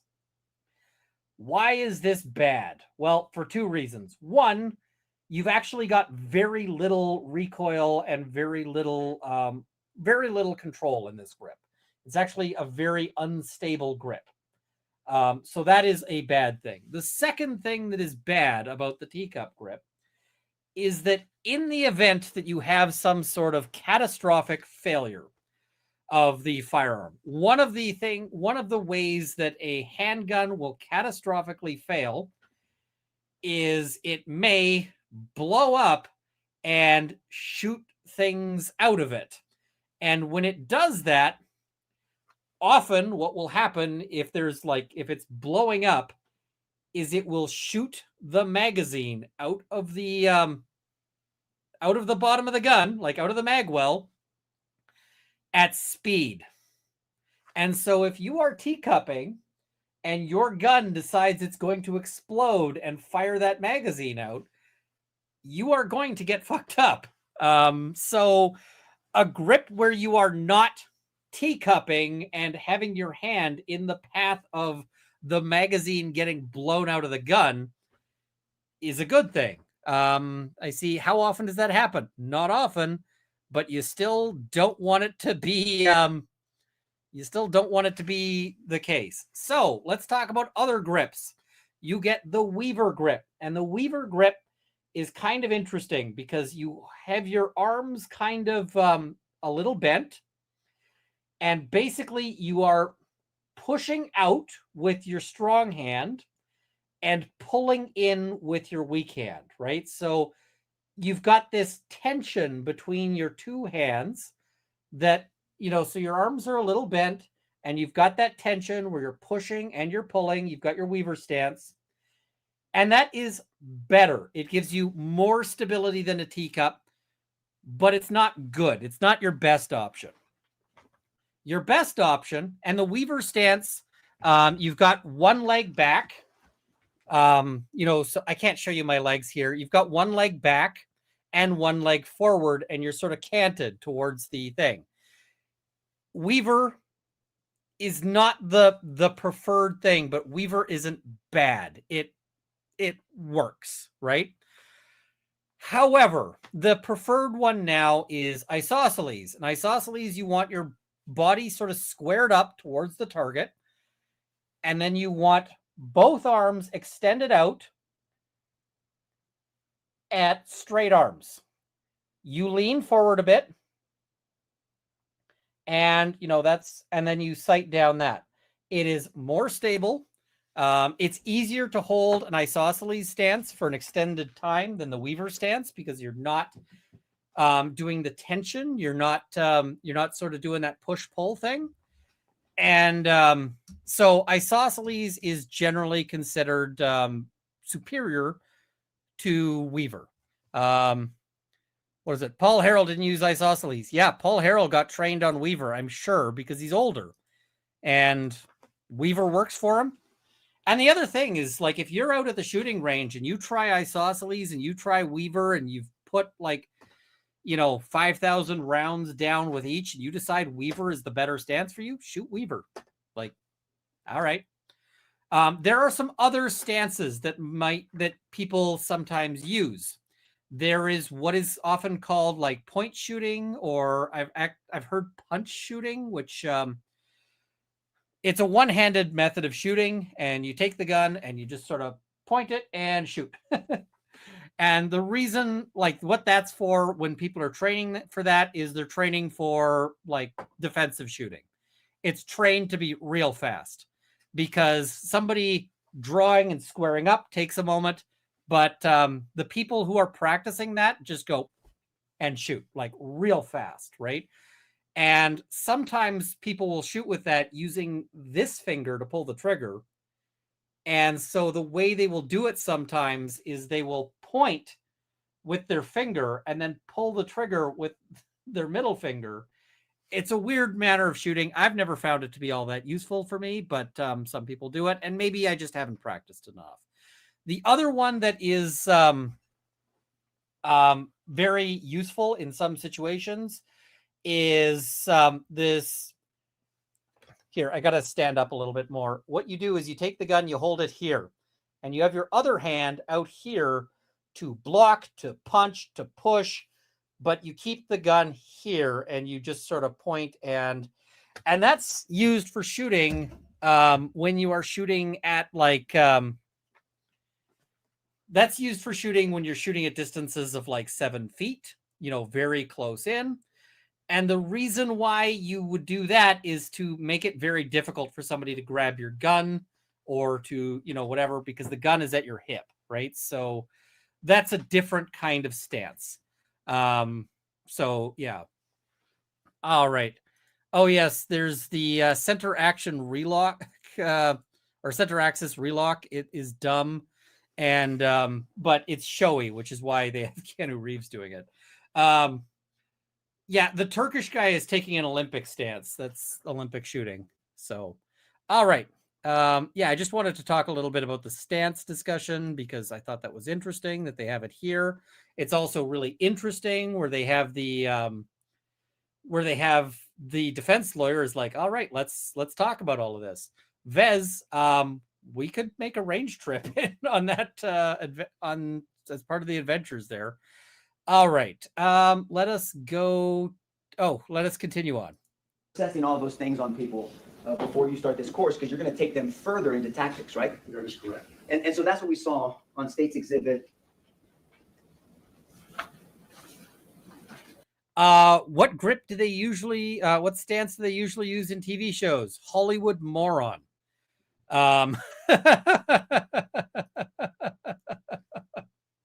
Hollywood moron is the usual thing. When you watch movies and TV shows and so forth, you will see people trying to shoot and they just usually they don't know what they're doing, and it's fairly obvious. And it's really bad when it's supposed to be characters who are supposed to be like super well trained. So yeah. One of the State's Exhibits. I think you were saying, or maybe State's Exhibit 16 or 17, that you might have been assessing them. Yes, All sir. right, what you guys see in this picture is, as a rule, hard rule, I always had an instructor walking around looking at his or her position. All right. In this picture, you know what? This might have been in the theater because it's dark. Yes, sir. Behind him. All right. My instructors and I are roving. We're watching everybody make entry and how they're moving. And instructor to student ratio matters as well. Critical. Right. Yes, sir. And matter of fact, and please don't take this as a personal attack. You noticed something about your own training. You noticed somebody without glasses. I saw that. picked And it one of up. my instructors should have picked that up right away. So take it easy on them, but that's something that you would have seen that, and you would have said, oh, that is not acceptable. Ladies and gentlemen, I probably would have hit the ceiling. Right. So what was just mentioned there is that in that picture that he just showed the guy, one of the people taking the course was not wearing safety glasses. Now you have to wear safety glasses for airsofting, because if you get shot in the eye, an airsoft gun is entirely able to put out an eyeball. Like they can absolutely blind you. And so one of the people there was not wearing the safety protection. And so he's like, and the reason why the instructor's like, if I'd seen this, I would have hit the ceiling. But the reason why Nico's pointing this out is it's like, well, just because the guy took your course doesn't mean he actually learned anything, right? It doesn't mean that he actually knows what's going on. It just means that he took the course. He was there for however many hours. And, so, yeah. Oh, yeah. Remember when that guy pointed the gun at the judge in the Rust trial? That guy was a fucking clown. So, that guy was, yeah. I do historical fencing and have an aneurysm every time a friend tells me I will love a movie because of the sword fighting. This is another good point. Go and watch actual sword fighting. Like if you go and watch like actual fencing or kendo, which is like fighting with fake katanas. If you go and watch, HEMA or any of those things, watch what actual sword fighting looks like and compare it to Hollywood sword fighting, because actual sword fighting is really, a lot of it is about economy of motion, and it's about control of, critical elements. So what you'll see in like kendo,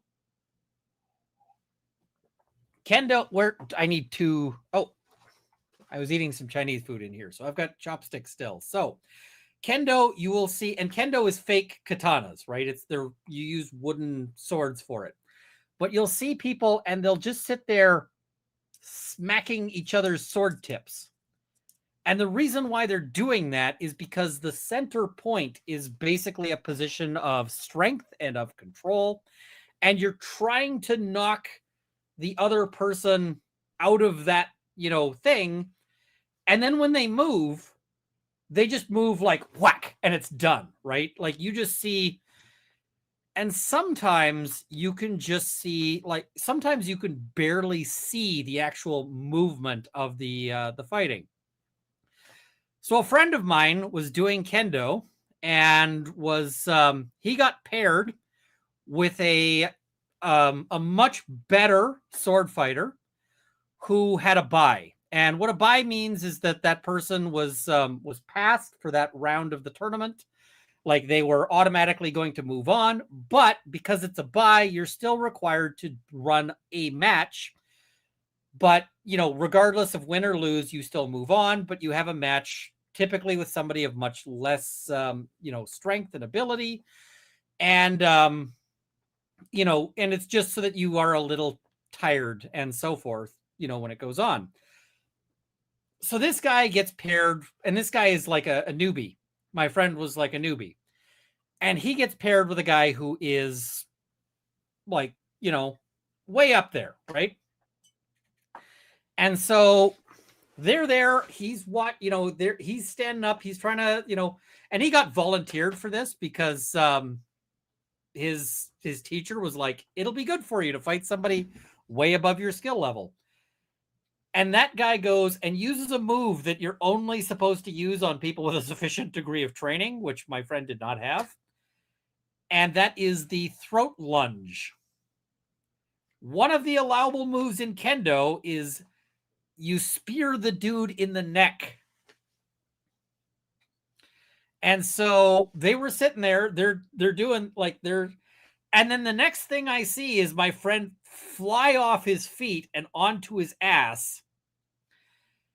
And because he got, like, he was sitting there, he's trying to jockey for position, and then the guy just jabbed him in the throat and carried him off his feet. And he was like on his you know, on his ass going, what the fuck just happened? And the expert apologized to him later because he was like, I did not realize you were that low down. I wouldn't have used that move had I known, because, you know, you're not supposed to use it on newbies. But the whole sword fight was over in like 4 seconds. And a 4-second one jab sword fight is not interesting for Hollywood. So, yeah. Okay, so yeah, he says he's going to hit the ceiling. And the reason why Defense is talking about this, the reason why Defense is making this point is to be like, just because he's in the class doesn't mean he necessarily was the best person. Doesn't even mean anyone checked him to see if he was doing it right. Okay, let's jump ahead. Unassuming, because they don't want to give anybody notice, to act and do the most amount of damage as they can, correct? Mhm. And so Yes. they don't want to get in a crash. So the fact that there's a crash is not normal for an active shooting situation or a school shooting, right? The only one, sir, that actually comes to mind is San Bernardino, and that was more terrorism than it was, but they did shoot quite a few people. Right. And so on course objectives, you have survival tips, you have negotiating, because that's part of it, right? You have to negotiate with somebody if there's a hostage. Okay, potentially such. Yes, sir. Okay. Right. Yeah, you're trying to cover all the scenarios. Would you agree that there's a difference if you look at that board over here? I saw it, sir. Okay, then you're on it. Okay, so then active shooters, you have I don't have my glasses, barricaded subjects, and then you have potential hostage situation, correct?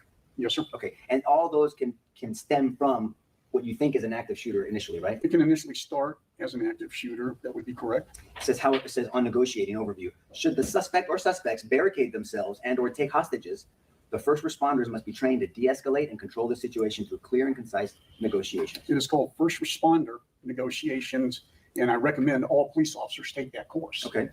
Your course? Any course on negotiations. Just as you're trying to advertise. Okay. No, sir, I'm retired. I I farm. was making sure. He's like, are you marketing? The guy is marketing. So the other, like, the thing about, and you see Gonzales smiling there. The thing is that active, like, negotiation is an important skill. And the other skill I wish police learned more about is de-escalation. Because a lot of the time you'll see police show up and immediately start escalating the circumstance.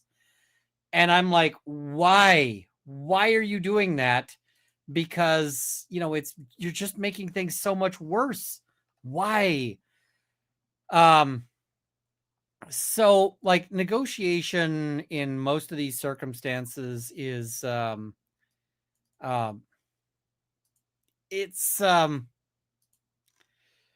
it's difficult, and there's different sort of things that are different, like, rules with it.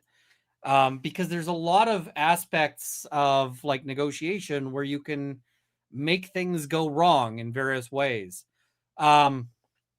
So de-escalation is also an important skill, Because let's imagine you get a call, there's a homeless guy, and people are calling in because there's this homeless guy and he's got like a machete and he's sitting at a bus stop. And so people call up and they're like, hey, there is a homeless dude with a machete at the bus stop. Like, we are concerned. We've got concerns about the homeless guy with his machete, right? And I mean, and that's not an unreasonable thing to be concerned about, right? But there's different ways the police can do this. And one of the best cops I ever dealt with, ever, had a call just like this. Just absolutely like this, where they had like a homeless guy. And you know what he did? He was called out to respond to this homeless guy. You know what he did on the way to the homeless guy? Can anyone tell me what this guy might have done on the way to the homeless guy that got him so many points in my book? Like, if I could, I would give this cop a fucking prize. I'd give him an award. Anybody in chat, if you can guess it, I will. Yes. This is it. Was the first guess. Stopped at McDonald's. That's exactly what he did. The cop stopped at the McDonald's, got a bag with like a cheeseburger, some fries, and a coffee. And he walks up to the homeless guy and he goes, hey, man, how you doing? The guy's like, and the guy's like, can I give you a coffee? And the homeless guy's sitting there drinking the coffee. He's like, have you eaten today? I bought a cheeseburger. It was going to be my lunch. Why don't you eat it? Like, why don't you have it? And this homeless guy is sitting there and he's eating he's eating this burger. He's having the coffee. And by the time he was done his coffee and by the time he was done his cheeseburger, he had no inclination to fight anybody, right? He was just like, and the cop was like, so I got to take you in. I'm sorry, but you had the machete out. I got to take you in. And the guy's like, okay. And the cop's like, can you set the machete down and move away from it? And the guy's like, okay. And he set the machete down, moved away from it. The cop picks up the machete, takes the guy into custody,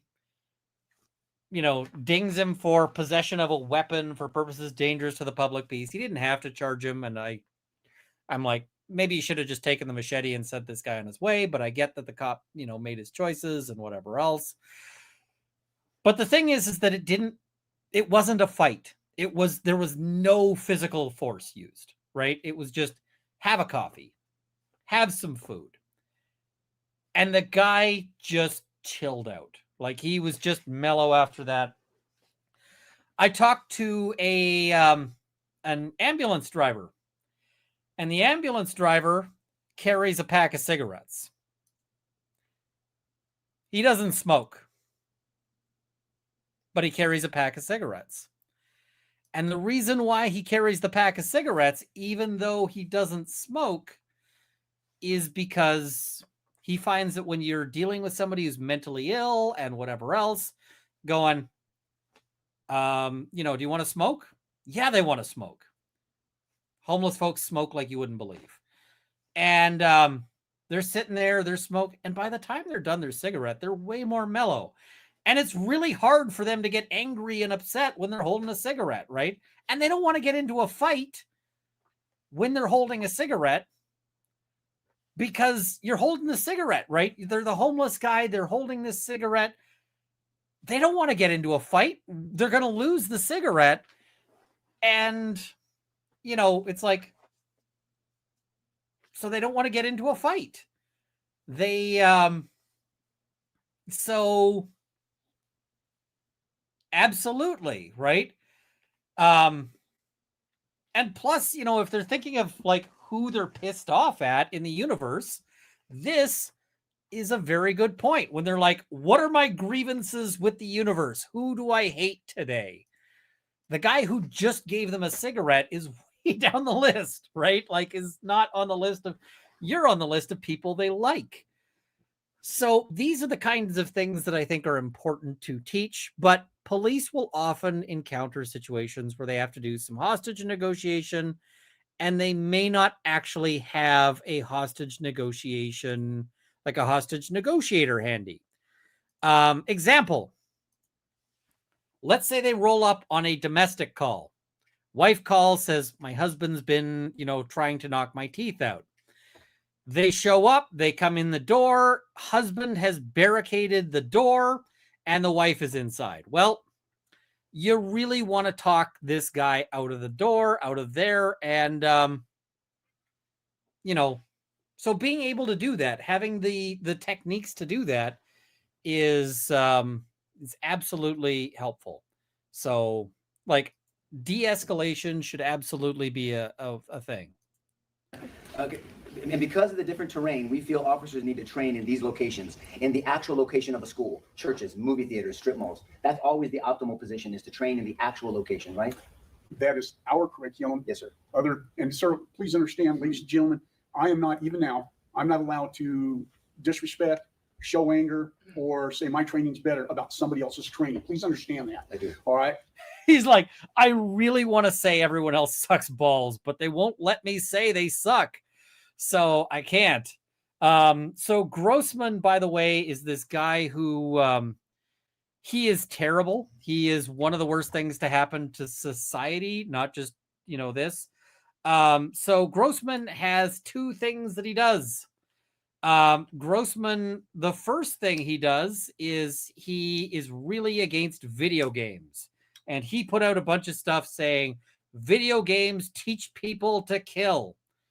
Well, in actual fact, every form of video gaming except one is associated with a lower risk of violence, not a higher risk. And the one form that is associated with a slightly higher risk of violence is sports games. And it's not because sports games make you violent. It is because sports games are sort of, for some reason, favored by people who are gangsters. I don't know why, but it is a thing. So it's the association goes the other way around. Violent people are more likely to play sports games, not sports games make you violent. So, but the other thing he does is he teaches police officers about use of force. And some of the comments he has made are disgusting. Like he has talked about, you will really enjoy it if you kill somebody. Yeah, it is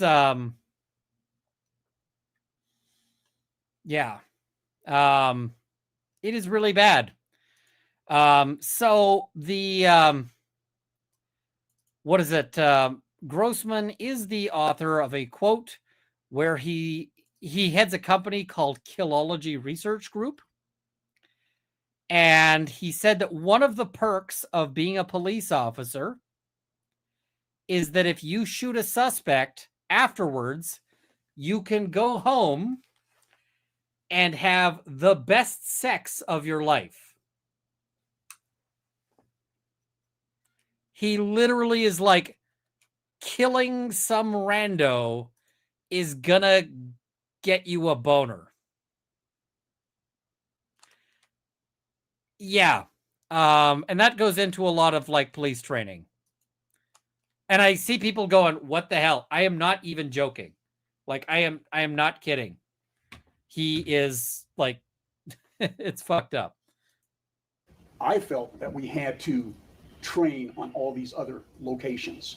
Yes, Other people do not. And you're being very respectful. So respectfully, you can disagree with someone else's opinion on training, Yes, sir. and respectfully, they can disagree with yours. I would hope they'd be respectful. Yes, I do. Yes, Too. sir. I wouldn't tolerate it. But all I'm saying is I like that. I wouldn't tolerate it. Got it. That's awesome. These are just different people's opinions. These are suggestions. Yes, sir. They're not mandated. These are suggestions on tactics. Is that a fair statement? Fair. Okay. And on clearing entry, you have 1 man and 2 men, correct? Yes, sir. Under 1 man, it says CME, and that's you, right? Charlie Mike Enterprises. Mhm. CME does not endorse nor encourage. What is that phrase? Yes, sir. I don't have I'm going to do it for you. It's okay. Please read it. Yes. CME does not endorse or encourage going it alone? Okay, may I clarify this? Of course. May I clarify this? Yeah, you're going to have to, because they're like, we, and this is the thing, is that the jury's going to hear, okay, well, he says we don't endorse going in alone. And he says, well, in an active shooter situation, you got to go in with what you have. Okay, cool. We get that. But it's still, it still gets in, we don't endorse going in alone. Jumping ahead a little bit here.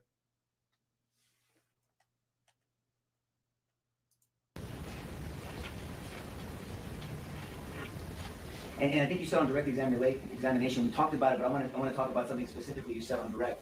You said that there are curriculums that say that you should wait for 2 or 3 guys to show up before you act. Yes, sir, there is. And you agreed with that at one point, or do you have a different opinion? Sir, I mean, in certain circumstances, sure, but I've never really agreed with it, because I understand that an officer, almost every officer I know, if they're there and they can stop it, they're going to go for it. And I agree with that, but you have to see what you need to stop before you can stop it, right? Sir, it's based on, and you touched on it earlier, Yes, sir. auditory, Yes, all sir. right, what you're hearing. And I do not know the circumstances very much on the outside Yes, that sir. Mr. Gonzales was dealing with, all right? But witnesses, the first few seconds, I mean, everybody has heard that witnesses are not good because they start thinking about it, they start changing their story. The first 30 seconds to a minute talking to a witness, that's usually fairly accurate. Can I ask you this? Yes, You're please. not relying on any studies to say that, right? It's opinion, but there was a study out of Northwestern University that talked about this. Right. And there's plenty of opinions that talk about eyewitness testimony and how it's not reliable. You've heard of those studies too, Oh, right? absolutely. Okay, so there's a lot of studies out there. So let's talk about this. But when you show up to a scene, The defense lawyer is like, and there's a lot of bullshit. Like, lots of people have that. And and if the scene is done, it's different than showing up to a scene where someone is still under the excitement or the stress of whatever they've seen or dealt with, right? Yes, sir. We touched on it earlier or this morning on fight or flight. Yes, sir. All right. And so if you show up to an active scene, and an active scene means it has not been dealt with and it's still going on, right? If you show up to an active scene and a witness is frantic and yelling directions at you, you're not suggesting that an officer should automatically just take whatever they say and then run into. No, sir. Okay. I'm not, but what they say, if they're pointing, and I don't know the circumstances. I understand you don't. But if they're pointing, if they're trying to give me some type of description, I'm going to try and roll with it Sure. until or unless something better comes out. And so when you mean roll with it, you don't mean act on it immediately. You just mean assess it, right? I'm going to start moving that direction, sir, based Well, on other And you're information. going to give information to other potential officers. You have to communicate that, correct? That is correct. And if you get information that you realize as an officer, you show up at a scene and then someone frantically tells you something, and in your observation and orientation, you realize that's not accurate, right? It's not consistent with what you're seeing. Then you need to pause and get more information, right, before you put yourself in harm's way or somebody else. Well, yes, but it depends, how long am I going to pause for? I understand. so this guy gets a couple of really good points out of this. First, he reiterates the whole thing about there are other people who believe that the thing you need to do is wait for 2 or 3 more people. There's other people who that's another school of thought. And, so long as there's that other school of thought, that puts him in a bad spot there for this. And the other thing he gets out of this guy is he gets, this thing about, well, if you've got conflicting information, you may need to pause and sort it out. Well, how long do you pause? And maybe it's seconds, but maybe it's a couple of minutes, right? Because, I mean, here's the thing. Let's imagine Gonzales had shown up and he takes off running the wrong fucking direction because he got information and he didn't know where he was going. And so he takes off running the wrong direction. Do you think we wouldn't be sitting here having a whole trial talking about this guy and how much of a coward he is for running away from the, running away from the danger, running away from the challenge and so forth? Because absolutely we'd be calling this guy, an absolute coward. And, we wouldn't know the difference. He's trying to sort it out. And the thing is I can accept from all of this. I can say, look, Maybe this guy is a coward. Maybe he shouldn't be a cop. Maybe any of this stuff. But I cannot get on this that he should be in jail, right? I just can't get that this guy should be in custody from this. So, I mean, I feel like this whole trial is them going with the wrong remedy. If you don't like what he did as a police officer here, fucking fire him. Right? That's what they should have done, is just fired him. And yeah, 25 seconds he waited. You're supposed to wash your hands longer than that. Not if you're using hand sanitizer rolling along still. Not if you're using hand sanitizer.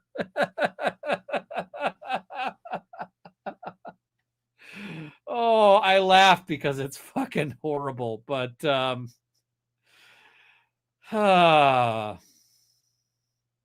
yeah.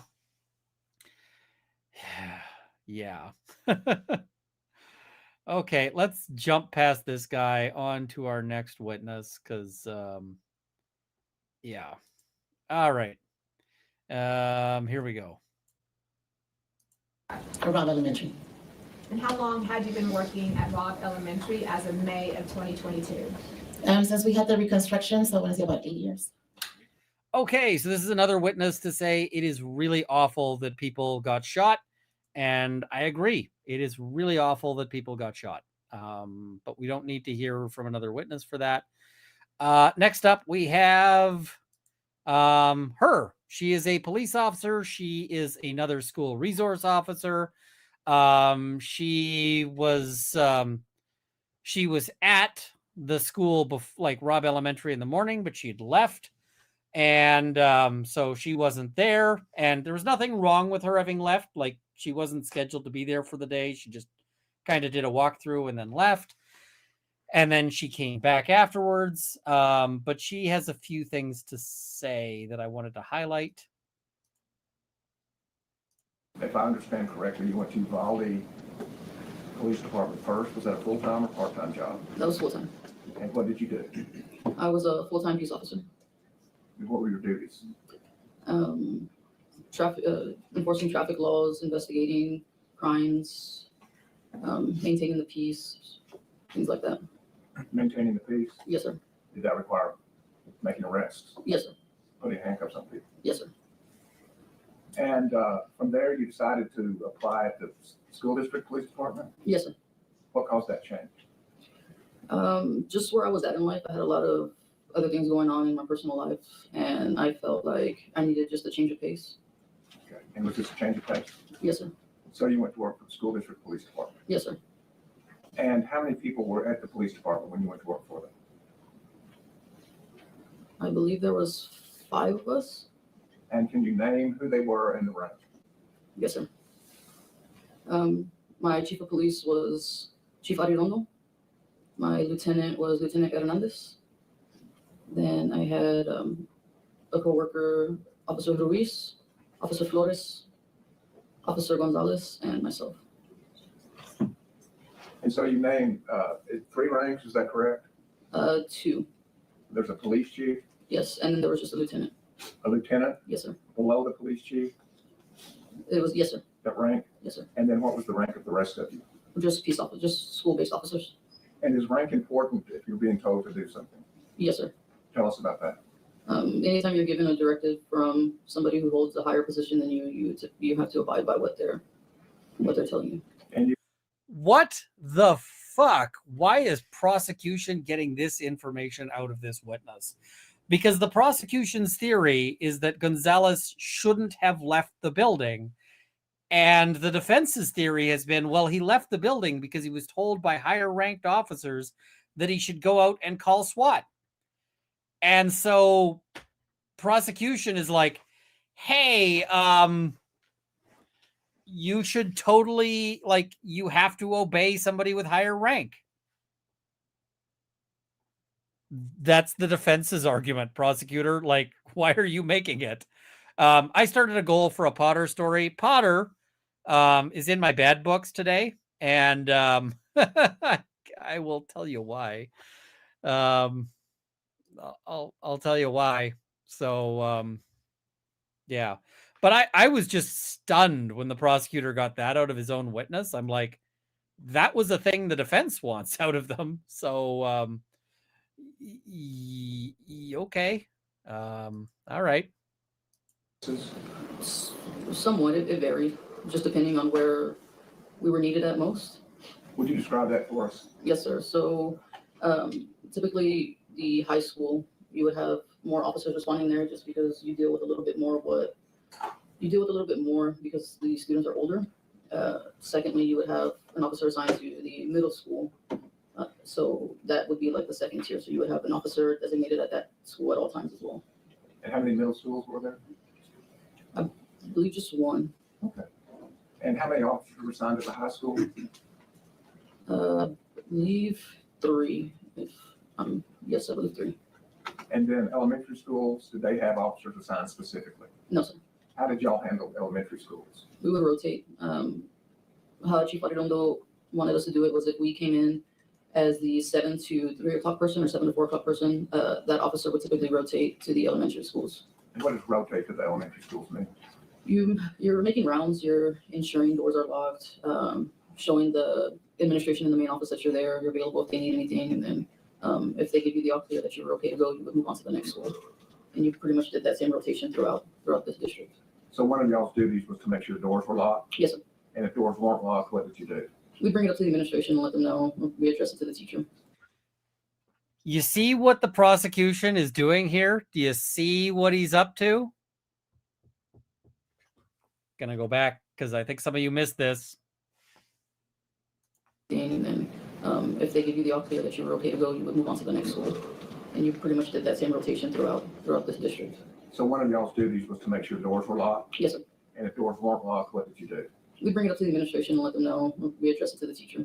Excuse me? We bring it up to administration or we address it to the teacher. Okay. And who was on that rotation to the elementary schools to check to see if doors were locked? Can you say that again? What officers within the school district were assigned to that rotation? Was that you? Yes, sir. Did it include Adrian Gonzales? Yes, sir. Okay, so what they just tried to do is they just tried to blame Gonzales for the door being locked or unlocked. They're like, it's kid's fault. You can blame him for the doors being unlocked. And I'm like, yeah, man, what? Because we've already heard evidence that they had all of this stuff to subvert it. And I'm like, how is it his fault that the doors are unlocked? Like, how is that? How? Like, I was just like, wow, that is slimy. That is greasy. And the thing is that she was there checking if doors were locked the morning of. And they're like, but it's Gonzalez's fault, right? And I'm like, come on. Come on. You have got to be kidding me. Like, you have got to be kidding me. So, yeah. All right. We're going to jump ahead a whole bunch. Well, you said that you went to the actual hallway, but you saw there was a lot of officers in there, a lot of officers. And so you said that you wanted to be helpful. So you said that, I want to use your words, there were other things needed to be done. Yes, sir. And I'm going to ask you what those were, okay? But so at some point you knew that there was a lot of, so by the time you got there, you arrived. If I tell you, and the government can correct me also, if I tell you that you arrived at 11:35:42, does that sound about right? Yeah, possibly, yes, sir. Right. And are you aware that the monster got into the building at 11:32:58 roughly? Yes, sir. Shots fired, 3 minutes. So you're actually fairly it took you 2 to 3 minutes to get there, right? Yes, sir. And even though it took you 2 to 3 minutes to get there, 11:35:42, 10 officers were already there on the east side, 2 to 3 different agencies, and then you had 3 officers on the corner with line of sight on the west side of the building, correct? Yes, sir. And none of them were running to the gunfire. No, sir. Are you aware now? And if you didn't hear it, you didn't hear it. But are you aware now that there were gunshots after 11:35:42? No, sir. You're not aware of that? No, sir. Okay. Now, I want to bring you back to when you were at home. just before we continue, from your house, you said you heard a gunfire. How close do you live to Dia Street? Maybe like roughly 0.2 miles. So you're closer to Dia Street than you are to Robb Elementary. Yes, sir. And you know now that there was a gunfire. There was a gunfire at Dia Street, right? Yes, sir. Because that same monster shot his own grandma in the face. Yes, sir. On Dia Street. Yes, sir. Before he goes to murder children and to try to kill cops, right? Yes, sir. And so and that it makes sense what you testified. You heard the shot before you heard the 1050 wreck. Yes, sir. Because the wreck happened as that animal was trying to get away from what he thought was a murder of his grandma. Yes, sir. Right? Yes, and so you heard the shot on Dia Street of his grandma. That coward tries to go away, then he wrecks the car, and then that's when the 1050 comes out, the accident. Yes, sir. And so that's actually consistent. So when you said there was other things that needed to be done, you described some of them. Do you agree that the most important thing that needed to be done was to get those children out of the school? Yes, sir. But yet, The most important thing to be done was to get those children out of the school. That is a great point. Can you guys not hear me? I see people saying they can't hear. I can see that. What's going on? Okay. I'm not ragging on you, I'm just saying, listen. So when you said there was other things that needed to be done, you described some of them. Do you agree that the most important thing that needed to be done was to get those children out of the school? Yes, sir. But yet, and I'm not ragging on you, I'm just saying that there was a lot of officers that weren't doing that. They were formulating a plan, correct? Yes, sir. And you went to do crowd control. Yes, sir. The most important thing to be done was getting kids out of the school. Who was doing that? Who stepped up to get kids out of the school? Gonzales.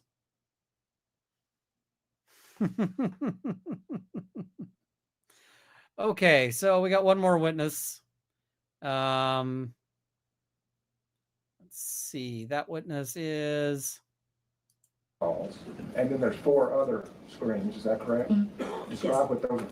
So this witness is a 911 dispatcher, right? So she was, doing all of that. Now, we're going to skip most of what she's saying because we've heard almost all of it.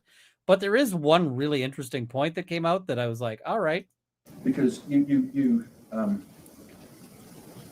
for example, you without, because the reason I asked you about the protocol for the radio, you call me and you wake my call sign up and I say received. That's the only way you know if I've received that communication or not. Correct. Right? Otherwise, you just don't know. Right? Right. You don't know when that was going. And that happened a lot during this incident, right? Yes. You were trying to relay some very important information about some of the phone calls contained on the government's evidence, right? Yes. And you said throughout, you've been consistent throughout your interviews, I think you said you tried and you kept trying to say, look, this is important, you need to know this. But there was an open microphone, so you never know who received it. Correct. Because normally you would say, whatever you would say, Uvalde to all units, we're taking this phone call, and then you relay the information, right? Yes. And then you'd say, right, 123 received. So you'd know that 123, unit 123 has received that information. Yes. On several occasions with some vital information that could have helped officers on the ground in this case, you could not confirm if anyone heard it. Correct. Right. But what we can confirm is at the beginning of this incident, it came in as I think you said there was a 911 call to a 1050. Yes. And that's a traffic accident. Yes. And so that would be UPD, Uvalde PD's jurisdiction. Yes. In fact, you dispatched an officer to that, right? Correct. And that was Randy Hill, is that correct? I don't remember. If I represent to you that you dispatched a UPD officer called Randy Hill to that incident, would you have any reason to doubt it? No. No. Because it's his jurisdiction. Correct. Right? That's probably his patrol area. Possibly. Right? But you also know that Adrian volunteered to go. Yes. Remember that he broke, and when I say break, that means he went on his radio, pressed the button, transmit, said, I'm coming as well. Words to that effect. Yes. Right? So he volunteered to go to that call. I believe so. Yeah, and he didn't have to, right? I guess I don't. No, because the reason I say he didn't have to is because, he's going to a traffic accident, but that is someone else's jurisdiction. He could have, I don't know, just let someone else go and deal with it. Right? Correct. He volunteered to go to it. Right? Yes. But we know it was on the corner of Geraldine and kind of Grove, but that's right on the edge of the jurisdiction of the school. Correct. And of course, Adrian has jurisdiction across the whole state of Texas, but that's specifically one of the places that he works, right? Yes. Yeah, you have to say yes. Yes, sir. That. Sorry, my timestamp seems to be a little off in terms of seconds, but we'll get there. So, but he was nearby at the park with the high school. Did you know that? No. And I say he, I mean Adrian. He volunteered to come. He came from a thing with the high schoolers, and he came because you would agree that there are in this area there have been, I think it was, we've heard evidence there were 50 bailouts between February and March. February and April in this area, right? Yes. And of course, you're involved in coordinating the efforts for that as well, right? Correct. So one of the reasons was that a lot of these bailouts have gone in or towards the school. Well, you know that. Yes. And so one of the reasons Adrian volunteered was to get to that scene to do that, right? I believe so. Yeah.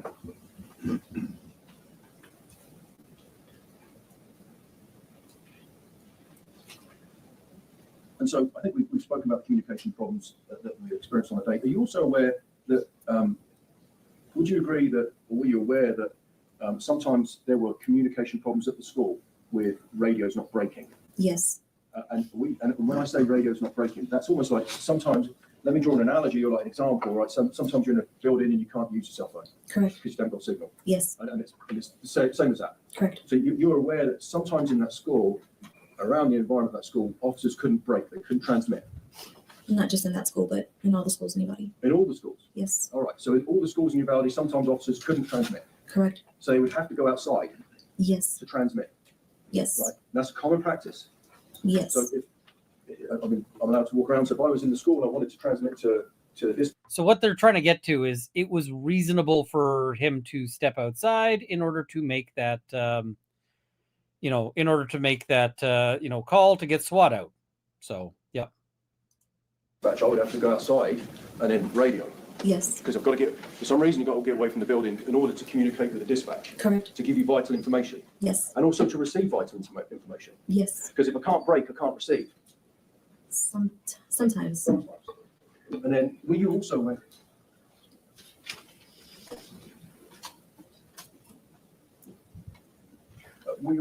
that sometimes officers were dispatched via WhatsApp because of that problem? I don't recall. No.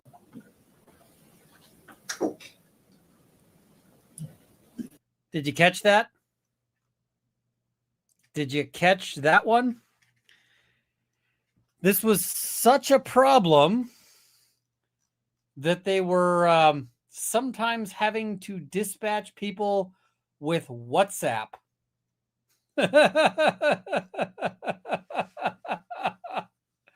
Okay, I see some people saying they missed it because of sound glitches. Let's because of that problem. Were you also aware that sometimes officers were dispatched via WhatsApp because of that problem? I don't recall. No.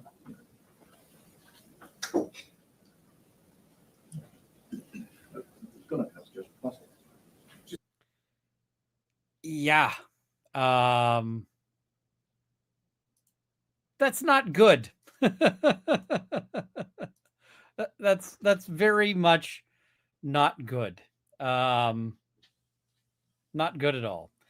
All right. So, they finish up, they go on to the first few minutes of the next witness, but the next witness, he doesn't say anything interesting today, but he does take up most of the beginning of the, he doesn't say anything interesting on day 7, but he does take up most of the beginning of day 8.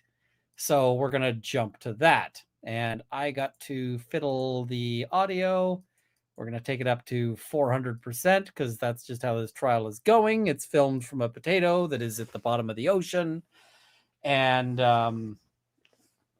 yeah, it just is what it is. So, all right. What is it? I was once warned by a friend to be leery of anyone telling me to download WhatsApp. WhatsApp is not in and of itself bad. The problem is that a lot of scammers reach out to you on some platform and then try to take it over to WhatsApp. And so, like, if somebody says, I would like to offer you a job, we need to discuss this on WhatsApp, the chance that they are a scammer is 160%. So, yeah. All right. So let's jump over to the judge making a face. Would you tell the jury your name? My name is Telesforo Daniel Cowardice. And what do you do for a living, sir? Currently, I'm retired, self-employed. Okay. And do you have a history in law enforcement? Yes. Would you tell us when that started and where your history in law enforcement has been? Yes, sir. In 2003, I believe I was employed with the Uvalde County Sheriff's Office as a jailer, at which point in 2004, in January 2004, I attended the Uvalde Junior College Middle Rio Grande Law Enforcement Training Center. Graduated in May of 2004, at which point the Uvalde County Sheriff's Office carried my commission as a reserve officer. Now, this guy looks a little bit like a cartoon rat. He kind of looks like he should be in somebody's hat teaching them how to make food. But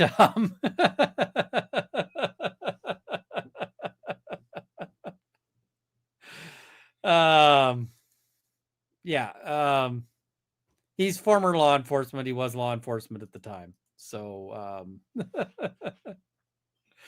let's jump way into his testimony because he testifies for like hours, and we don't want to listen to this guy for hours because most of what he says is really just kind of rehashing stuff. I'm not going to conduct a traffic stop outside of my jurisdiction, if that makes sense. Yes, sir, I understand that. But you as a Texas peace officer can make arrests and you can respond to crimes. Yes. Yes, that's all I'm trying to do. Okay, so the government also asked you about body-worn camera, and we saw dashboard. We're going to talk about both of those. Dash cam. And when we say dash cam, that dash camera, so we say dash cam as a slang to say dash camera, correct? Yes, sir. Okay. And dash means dashboard. I mean, sometimes you got to explain things. I don't know if this was necessary to explain, like what dash cam means, because I feel like dash cam has entered into the common lexicon, but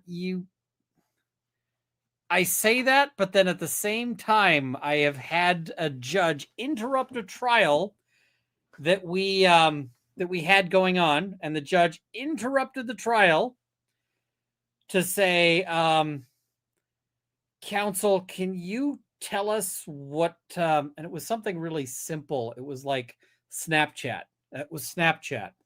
And he was like, can you tell us what Snapchat is? And it was like, oh, we got to back up. I see people saying, are we skipping watching the body cam? We can watch the body cam if you want. So we can watch the body cam if you want. I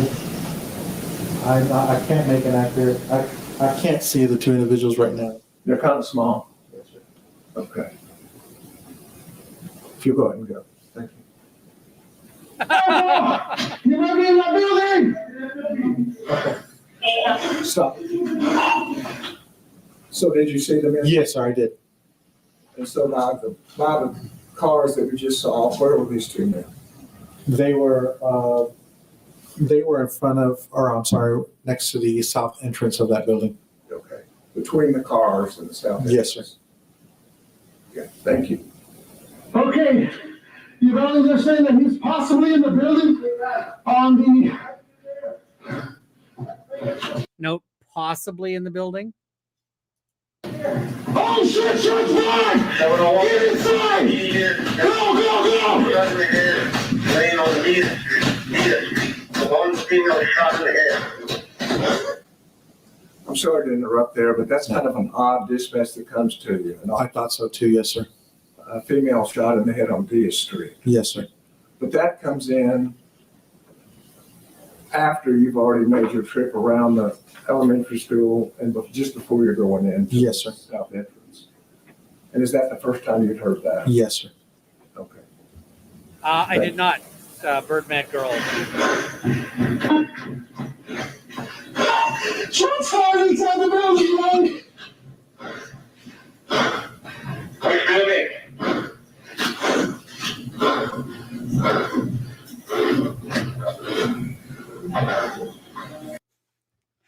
So, this guy didn't make it into the building before he was like completely gassed out. Like that guy, he's like, we got to get into the building. And then he's like, he's gone like, 50 feet. And I mean, I get it. I don't know that I'd be able to do much better, but I'm also not in a field where I'm supposed to be able to do much better. And I was like, ooh, I feel bad for the guy that he's having this played. So what is eating out then? Dining at a restaurant. We'll go with that.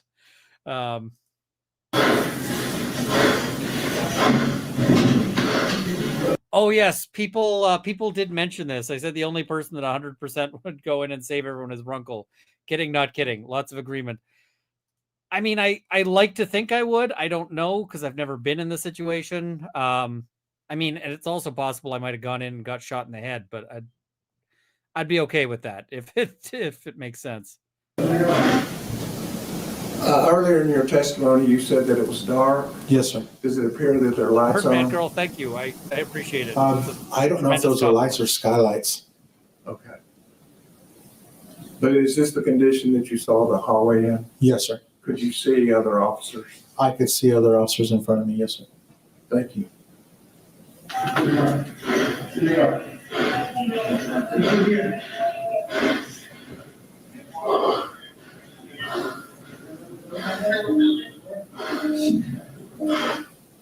And who are these officers depicted in your body cam?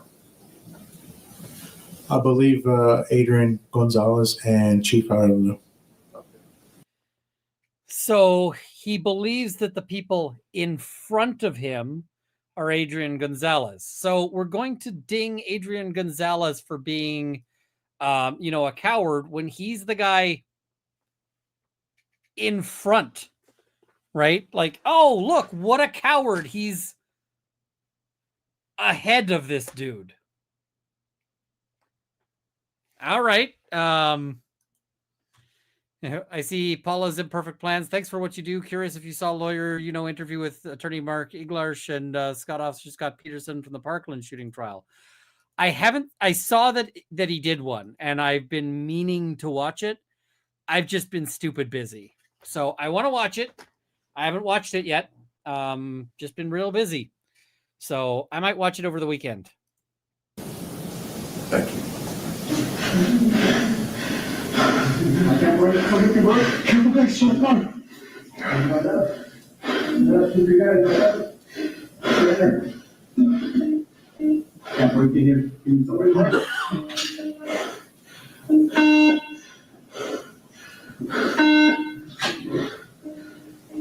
By the way, he's not intentionally covering his camera. That's not.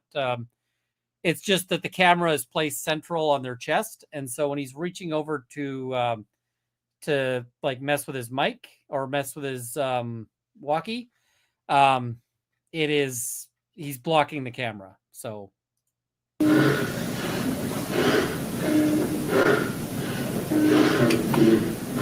And he's trying to hit the radio, and the radio is going, I got nothing.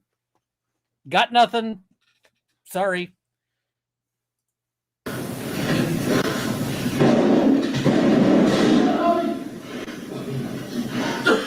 So that guy, you see him run backwards.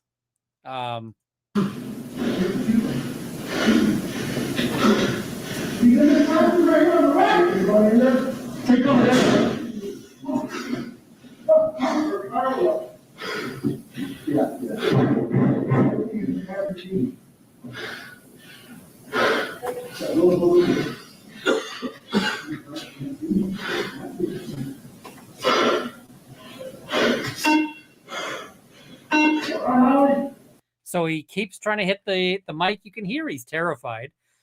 This guy runs backwards to take cover. Gonzales goes forward to take cover. Are you there?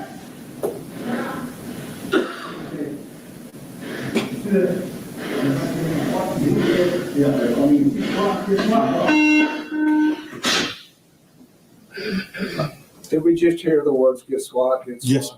And who was that conversation between? I believe it was with Chief Arredondo and Adrian Gonzales. Okay. So the chief, who clearly is the ranking officer, tells Gonzales, get SWAT. And was this on a school campus? Yes, sir.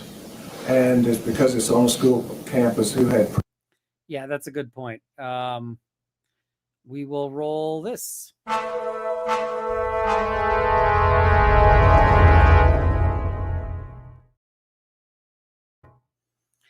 Yep. Primary jurisdiction, School police. and you were there to assist? Yes, sir. Okay. Thank you.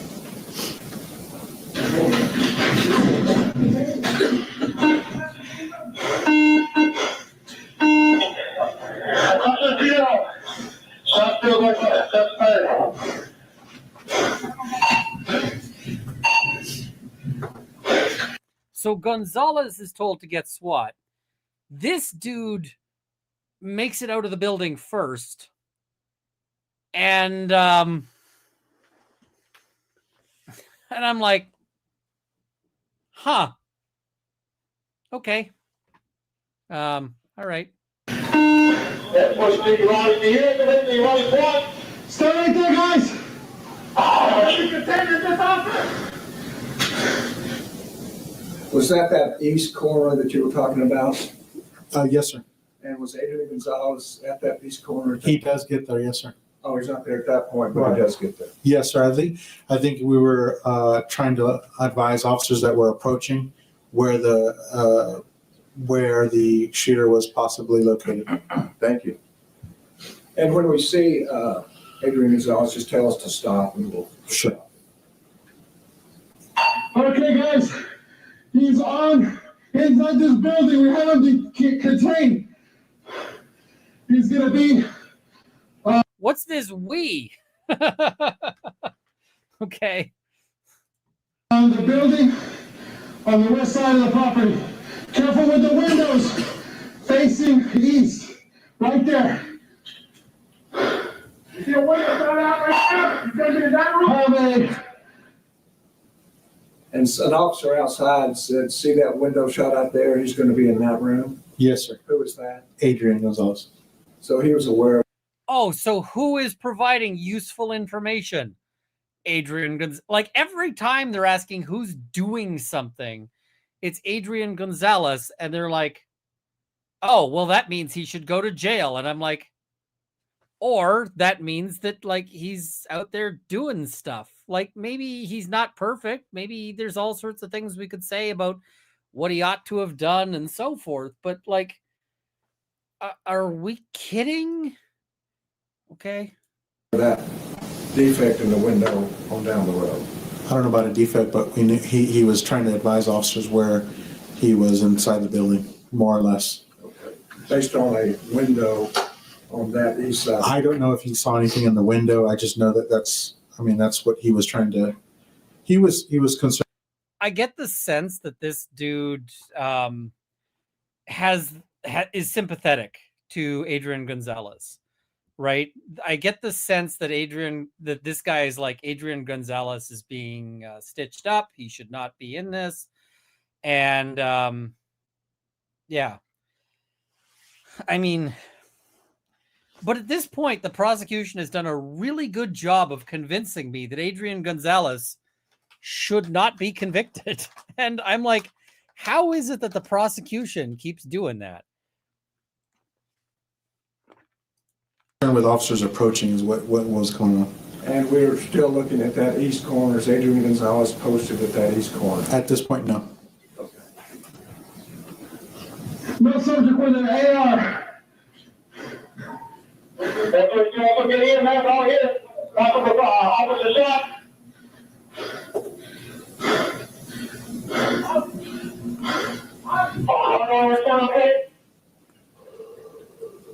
Is Adrian Gonzales anywhere at that point, or maybe you could point out for us where he is? I think as I move over to my left, he's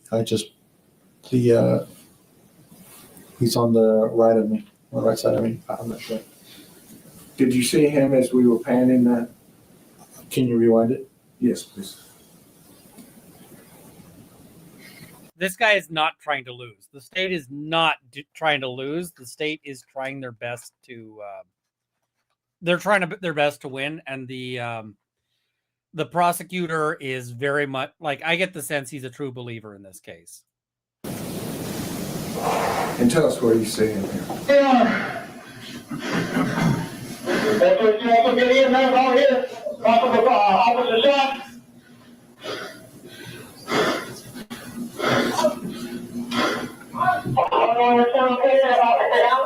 He was right behind that bush. Behind the bush? Yes, sir. Thank you.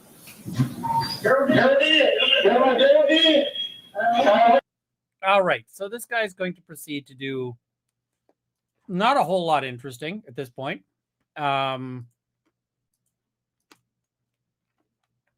He's going to stand around and not do anything for a while. Let's jump ahead a little bit.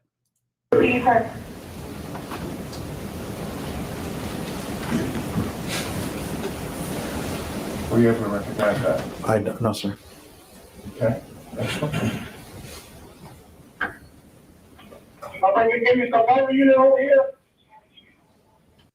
So the reason why why Gonzales is charged with 29 and the former chief of police is only charged with 10 is because of timing of deaths.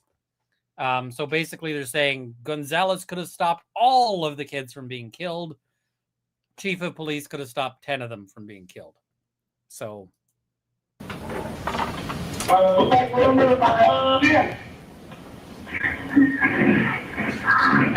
That was Adrian Gonzales, I believe. Right there, yeah, right there. I can get somebody come into a parking lot. I'm into a parking lot, 304. I believe that was Adrian Gonzales. And is that why you're saying give me some cover over here? Yes, sir. I believe he was. Furniture on a gun is the things like the grip, the various things like that. And dry firing is not bad on most firearms. There are some exceptions. Some 22s, especially old 22s, should not be dry fired. But there are some firearms but dry firing practice is considered a very good idea for practicing with firearms. So, yeah. Trying to, again, what you said, what you took from me said. Well, from what he's saying right there on the radio transmission, he's asking 304, which I believe is going to be Mariano Vargas. He's directing him where to go. Regarding cover for him. I don't. Oh, let's play it again and see Sure. if that helps. Give me some cover unit over here. Stop. So he's requesting a cover unit. Yes, sir. A cover unit? That's another unit to assist. And what does cover mean? So if I'm requesting a cover unit, it's backup, another unit. Okay. Thank you. Next, go ahead and play it all the way.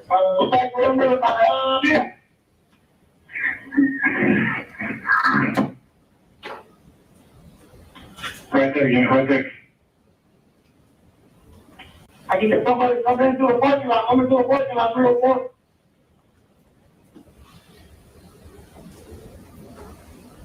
And who's that? Sounds like Blue Mendoza. I'm not sure. Jesus Mendoza. Okay. Thank you. Next. We're now on today.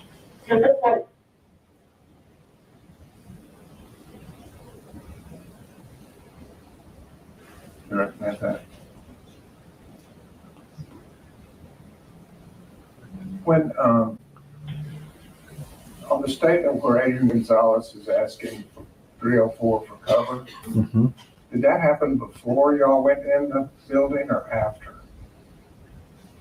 That's going to be after, I believe. Okay. And were you already there? Yes, sir.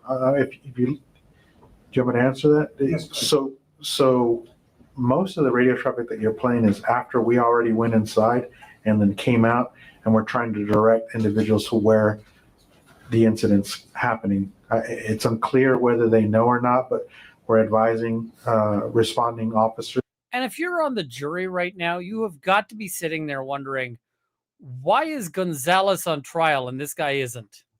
Right? You got to be sitting there going, why? Like, why? What's, you know, and where to position themselves and where cover is, where the best approach is. Does that make sense? So this is after you yell, shots fired, get inside the building. Yes, it's after we already have entered the building and have come back out when we're asking for radio to break. You've already been in the hallway. Yes, sir. Where shots are fired. Yes, sir. And there's shots that have gone through walls. Yes, sir. And you know it's classrooms Yes, sir. during a school day Yes, sir. at a school grounds. On school grounds, yes, sir. And Adrian Gonzales is asking for cover. He's asking for a cover unit, yes, sir. Next one. So you're not also the school has no handle count. You may be up at the building. And whose voice was that? I don't know. I can't distinguish. Do you know what the statement was? No, sir. Can we play it again? So you're not also the school has no handle count. That was a 700. I don't know who that chimed in, but a 700 unit is going to be a county unit. Well, what was the statement that was made? I believe he said he may be in the building. Is that what? Yeah. Is that what you heard? Yes. That's what I heard. You heard he may be inside the building? Yes. Does that indicate that at that point they don't know who's inside the building? Right. Yes, sir. I believe so. And who was that that made that voice? I don't know.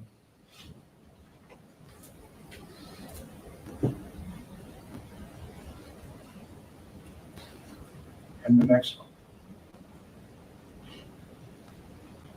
The California Valley has been advised that there's a woman that's been shot in the head off of Diaz Street. Woman shot in the head off of Diaz Street by a unknown subject. And do you recognize that? Yes, sir. Who is that? Sheriff. And I believe on your body cam, you showed us where you were when you heard that call come in from the sheriff. It's difficult to say because I don't know if he's repeating information or if that's the initial time he requested it. It's difficult for me to say accurately. Can I just say something a little awful? Sure I can. Okay, so here we go. This was like the best time to commit an unrelated murder because the unrelated murder thing is like, okay, well, they literally do not have an officer for that other shooting. So all right, that's the way that's going. Let's jump ahead to what I think is kind of the pivotal moment there. I think it's over here-ish. And you're on the side of the shooting. Correct. Adrian's not on the side of the shooting, right? Right. Doesn't it seem unreasonable for someone to expect Adrian to know where this shooting's coming from, but you guys not to know where it's coming from? Doesn't that seem unreasonable? Not you, someone else. Let's back up a little bit. You know Adrian was over. And so now we've moved up closer and we can see where Adrian's at. Now you didn't know Adrian was over here, right? No. Okay. But you can see, they're not contesting this. 100% Adrian has zero line of sight, correct? Mm-hmm. Is that true? Is that yes? He has no line of sight from here. Nobody there, no. Right. And so you guys are here, and even though you're on the side of the shooting, You did not see the shooter? No. And I believe you, by the way. And you couldn't tell where the shooting was coming from for sure? Correct. And you're on the side of the shooting? Correct. Adrian's not on the side of the shooting, right? Right. Doesn't it seem unreasonable for someone to expect Adrian to know where this shooting's coming from, but you guys not to know where it's coming from? Doesn't that seem unreasonable? Not you, someone else. Me? Bill, yes. And Christina, be fair. Yeah. Okay, that would be unreasonable to you, right? Yes. Okay, because to put on this person here. So defense just got this witness to say that the prosecution's theory of the case is unreasonable.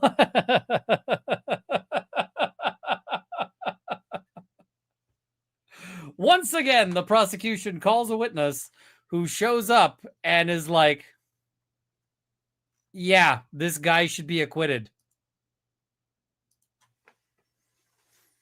Okay.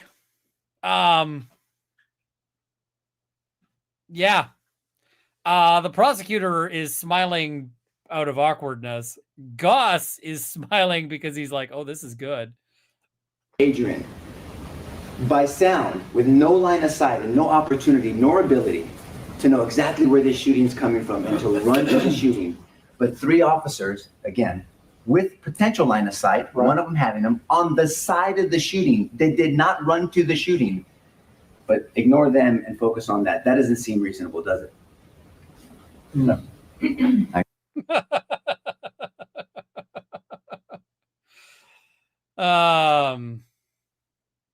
Yeah. Is this the worst case you've ever seen go through trial? No. I have had worse. I have run cases that were worse, but they were far less serious. I have run cases that were where the prosecution's theory was bigger dog shit. And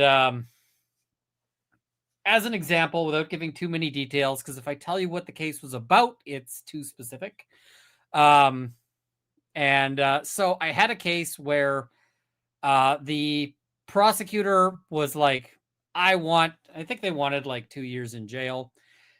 And so then we went and I was hammering their witnesses. Like I was just slaughtering their witnesses.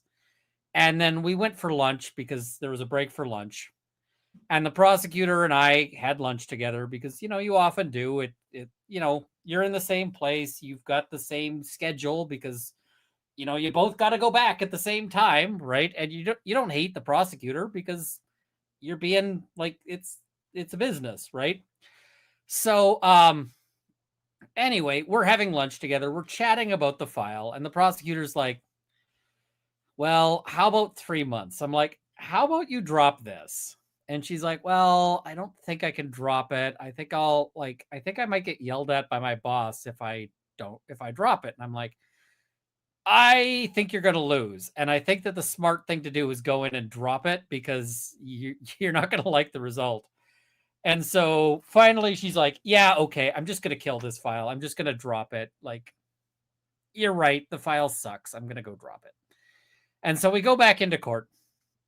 And the judge says, okay, are we ready to begin after lunch? And the judge says, or the Crown prosecutor says, Your Honor, during the lunch break, I've had some time to consider my position and consider the state of the evidence. And the Crown is not going to be calling any further evidence and invites dismissal of the charges. And the judge spent like 10 minutes telling the prosecutor what a good idea that was.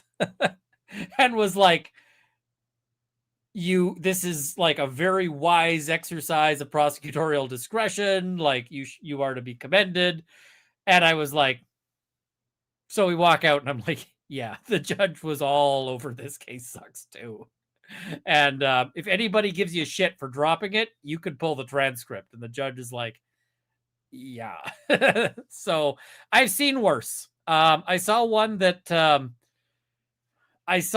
got to trial, but on trial day, we had a different prosecutor. So there was an assigned Crown. Like this guy was assigned to the file and he was all set to go. He was ready to go. He was like he was telling me that he's going to get a conviction. And then he got sick And I mean, he legitimately got sick. Like he actually was injured, and like he was not able to show up.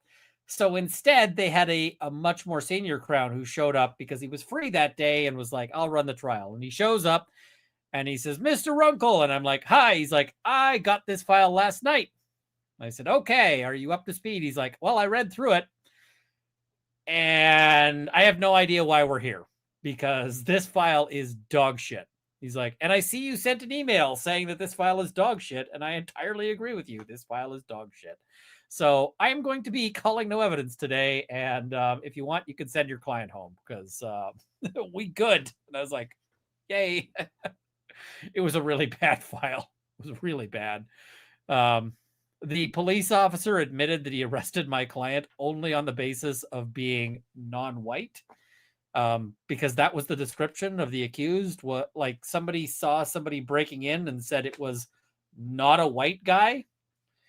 And so the police are like, well, we arrested this guy and he's not a white guy. Note that he didn't have any like evidence beyond that. It was just not a white guy. And the prosecutor's like, you know, like, yeah. That almost went to trial. It would have been an absolute, that guy getting injured actually really did him a favor. So yeah.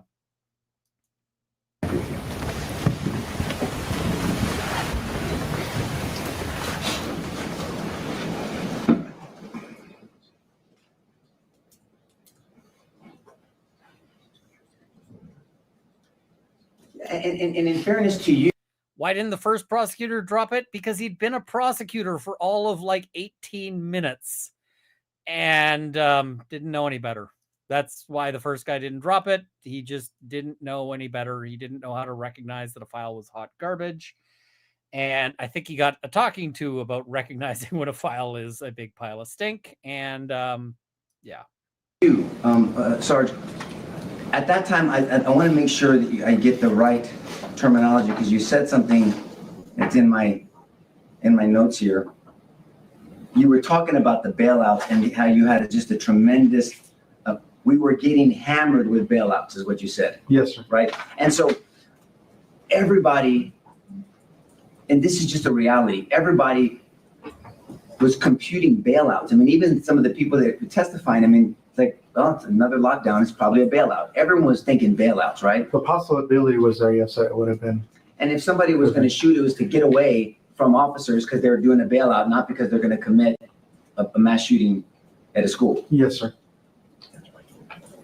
And again, in fairness to you, and that's why you were trying to intercept because you're thinking it's someone bailing out. It didn't even cross your mind, whether people can disagree whether that's reasonable or not, but it didn't even cross your mind that this person was going to go into the school and shoot it up. No. Now, you understand other officers would disagree with you, right? Sure. But you're just saying what you were thinking at the time. Well, not so much only what I was thinking, but the information that I had received at the time as well.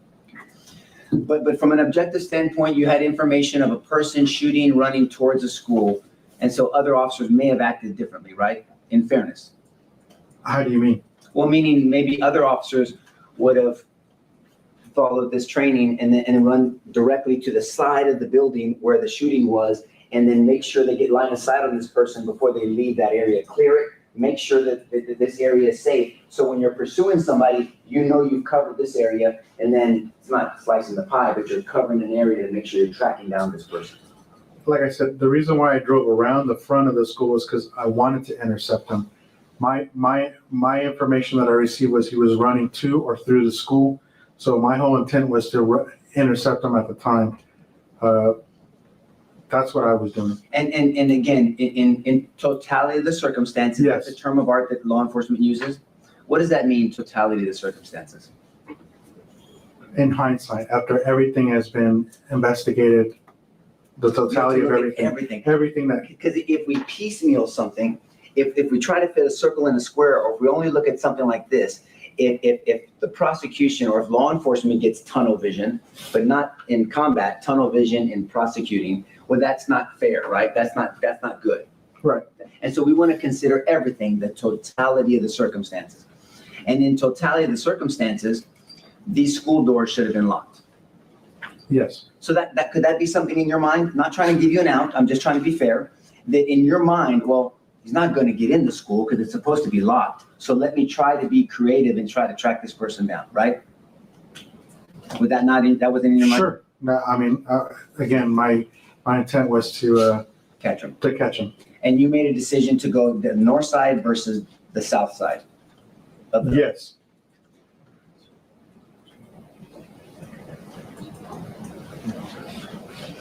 And you had two frantic witnesses yelling at you, right? Yes. I mean, you had two frantic with weapons, and one of them asking to shoot somebody, telling you information, correct? Yes. And you still made different decisions.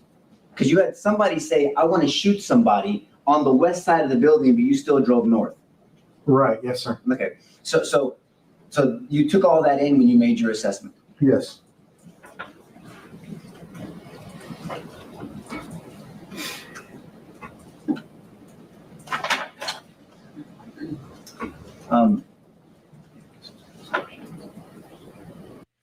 So, I mean, the more the prosecution tries to bring evidence, the more I just see Adrian Gonzales appears to be doing more than your average bear at this scene. He seems to be trying more than the average.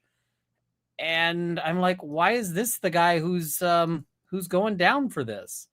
Now, my notes for today are basically that this guy didn't say anything else interesting, which is why we can get through this fairly quickly, because this guy doesn't do a whole lot, and his opinion is basically that Gonzales,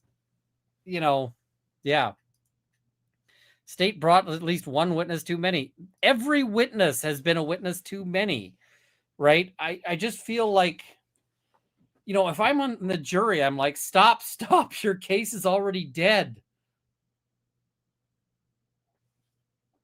I just, I don't see how they can unfuck this. Like, this is, and I mean, this case is tragic, but that doesn't mean Gonzales needs to go to jail.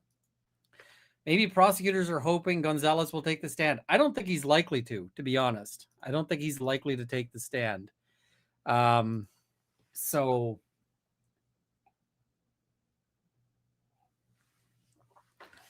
like, I just, we'll see what happens tomorrow. We'll see if they get something interesting. I don't know if people want to see, I don't know if people want to see the juror thing at the end. It's just the judge saying, hey, one of the jurors is sick, go home. Or one of the jurors' families is sick, go home. But, yeah.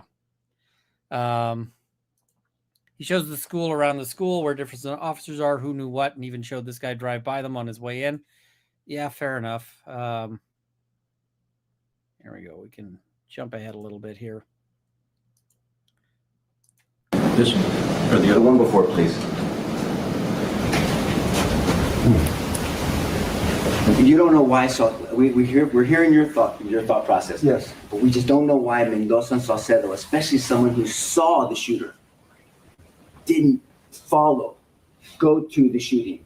But not just go to the shooting. You don't have to guess. He saw the shooter. You don't know why he didn't go to the shooter, right? I don't know, no, sir. But that was an option for these two. That was an option for Saucedo and Mendoza. We already talked about your option, but there was an option for them too, right? Yes. And they could have driven up. They could have driven up all the way up here, set up a perimeter, something, and then breached, come in here and follow this shooter. They wouldn't have known where he's going, but neither would Adrian, right? They hadn't even seen him. Right. Yeah. But they did. One of them did. Saucedo did for sure. And they didn't do that. They didn't come to this building, right? They didn't come to this door. No, not that I know. And you don't know exactly why they made those decisions. No.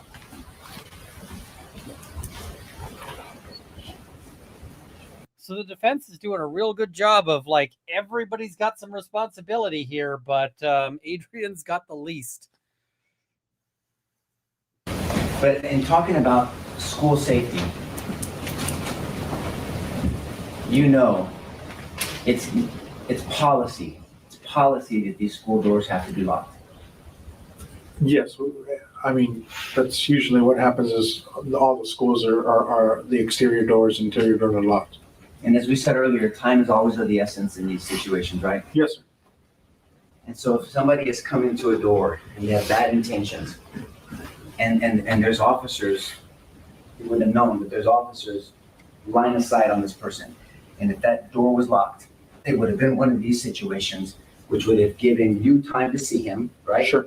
Saucedo more time to reassess his decisions, and Mendoza to pick his head up and at least and do something. Somebody could have distracted, deterred, delayed, or stopped that guy from. Yes, sir, could, yes, sir. One of these three, including yourself, one of these three that had line of sight could have stopped. If that door was locked, it would have given you precious time to make a better assessment and for Saucedo to act. For sure, yes, sir.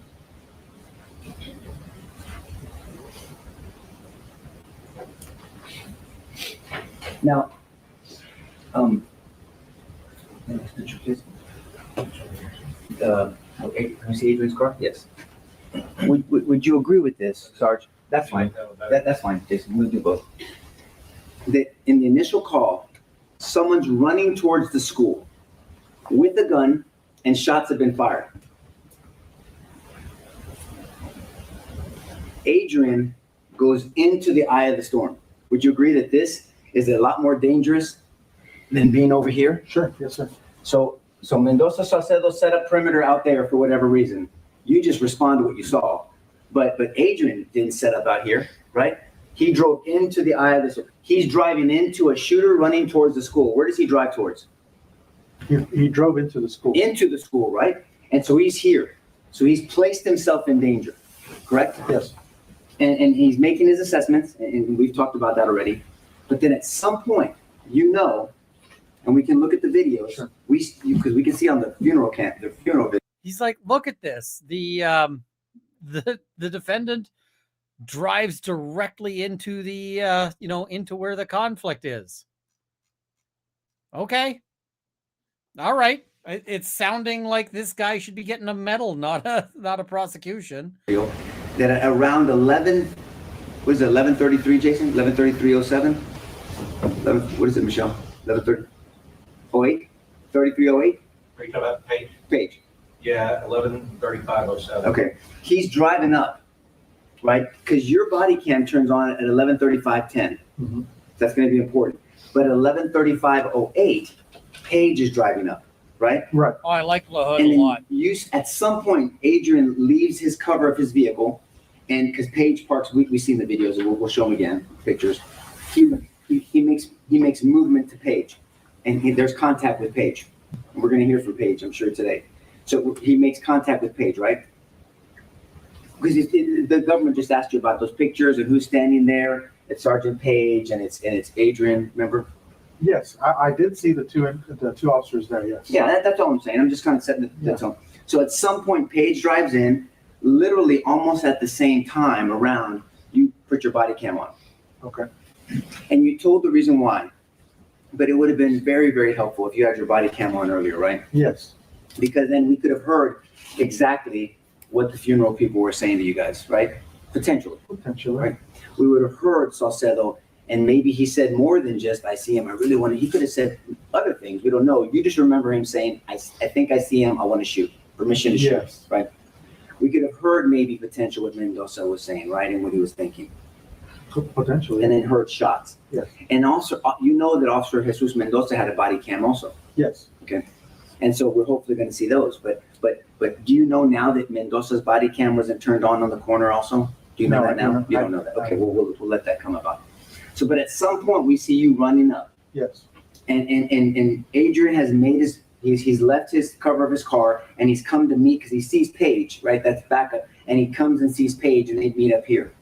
And if you remember, as you're running, they're already walking towards the school. Do you remember them moving towards the school when you looked at the video?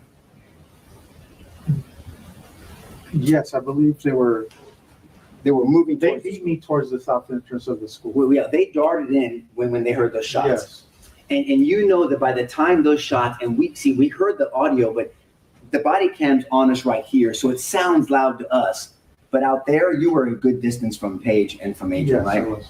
And do you know now that in their interviews, they didn't even mention hearing you or seeing you until Yeah, later? that makes sense, right? So they were reacting and responding on their own. They heard those shots, and we look at your body cam, and 1 minute your arm's in the way because you're doing what you're, doing appropriate stuff, and then it comes up and they're already in that school, right? Right. So Adrian puts himself in danger by driving in the eye of the storm, tactically comes out and meets Sergeant Page, and then when they hear the shots, the same shots that you heard, before you know it, they sprint into the school.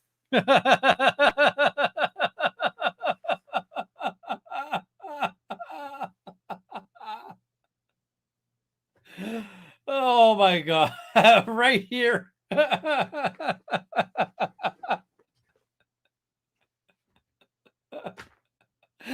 Oh, this should be the thumbnail for.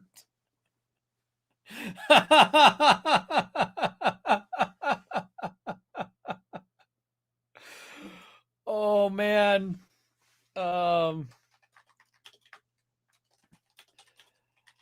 Yeah. If you're wondering how it's going.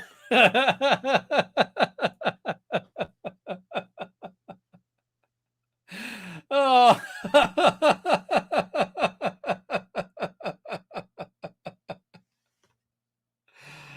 Oh man, this is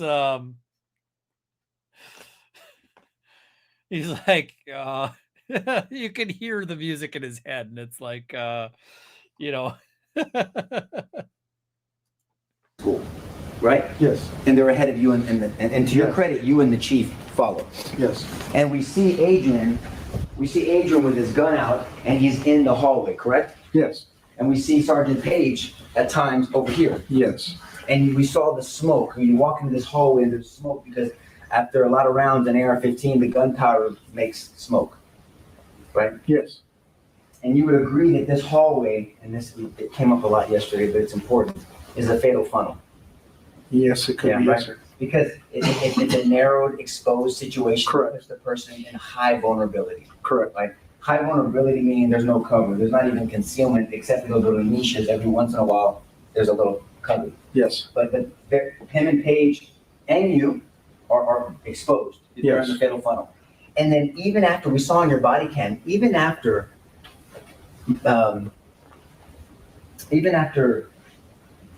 Hernandez, who got shot in the head? Lieutenant Martinez. I'm sorry. I knew it. Lieutenant Martinez got skinned. Even though he got skinned, you saw Adrian didn't move. He didn't run out the back. No. He stayed in the fatal funnel. Yes. Because that person could have done this and could have done this. I mean, it's that easy. It's like bop, bop, bop, bop, bop, bop, and people are dead. But Adrian didn't move. Right? Right. He remained in danger by being in that school. Yes. Is that fair? And so did you, right? Yes. And so did Sergeant Page. Yes. And Martinez has already been injured. Yes. And tactically, and I think we'll ask Sergeant Page, but him yelling to the other side, even though I know his heart wanted to check on Martinez, tactically, that was not a good decision. No. Right, because now you're notifying the shooter that you have people on this side. So there could have been a scenario where this guy thought, I'm outpowering these people, and he would come out with his weapon, and then that would have given you, Adrian, and Paige an opportunity to shoot. Could have, yes. Right, but so Paige, and I'm not bragging on him for it, him yelling out was not tactically sound for that circumstance. I don't know. I mean, giving your position is tough to do, but I understand why he did it. I do too. I mean, he cares about Martinez, but I mean, I'm just saying you don't want a shooter to know where you're at. No, you don't. Element of surprise is a big deal. Yes. And so he does that, and Adrian stays in that hallway. Yes. And the only time that Adrian leaves that hallway is when the chief tells him, you can hear Adrian saying, "Are you breaking? Can anyone break from in here?" Right? Yes. Can anyone's radio work? Is what it translates to. And no, so the chief, you heard the chief say, call SWAT. Yes. And so the only time Adrian leaves danger is when the chief tells him to go outside and call for backup. Yes, sir. For call for heavier. The only time he leaves danger is when he's ordered out by a superior officer. All right. My email, runkleofthebailey@gmail.com. It is in my YouTube About section. Like, how is it that this guy is how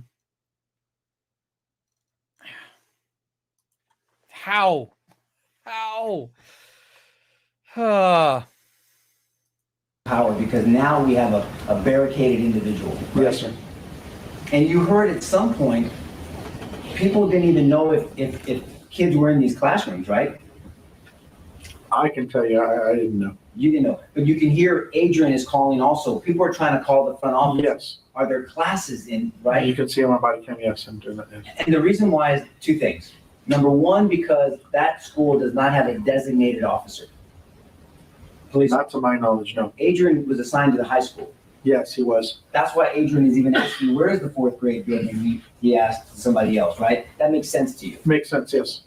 And so everyone is trying to figure out, not everyone, I don't want to be hyperbolic, but Adrian and yourself and maybe one other person are asking, are there kids in these classrooms? Yes. Another factor is because there was a special day, it was end of the school year. Yes. And there was award ceremonies going on. Yes, sir. We had heard of award ceremonies going on in the high school. Yes, I believe the high school was doing a picnic or something. Yeah, at Mexican Park. Yes. That's the slang that you guys call it, Mexican Park. And then over here, there was award ceremonies going on in the middle school as well. Yes, sir. Elementary school, I'm sorry. Yes, sir, elementary school. And so that's another reason why people were asking, are these classrooms even full? Yes, sir.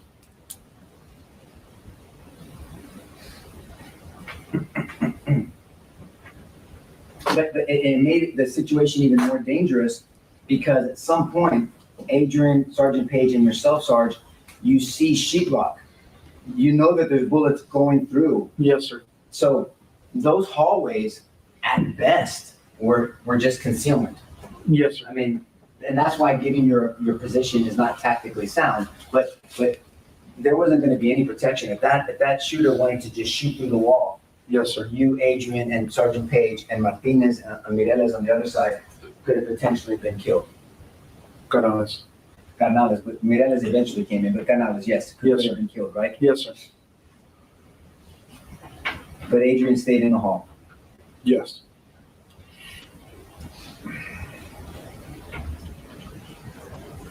And we noticed that all the other people that we saw on your dash cam, the ones behind you, they didn't end up in the hallway, right? They didn't come in from the south behind you. No, at that moment, no. I mean, and there was a number of officers there that we saw on your dashboard. Yes. Right? And so you knew who was on the other side, Martinez and Canales, but those officers, we don't know where they were. Well, to be fair, I didn't know exactly who was quite a distance on the other side. I didn't know who was there and who was not. I know that Adrian was on my side and Pete was also on my side and Paige. Yes, sir.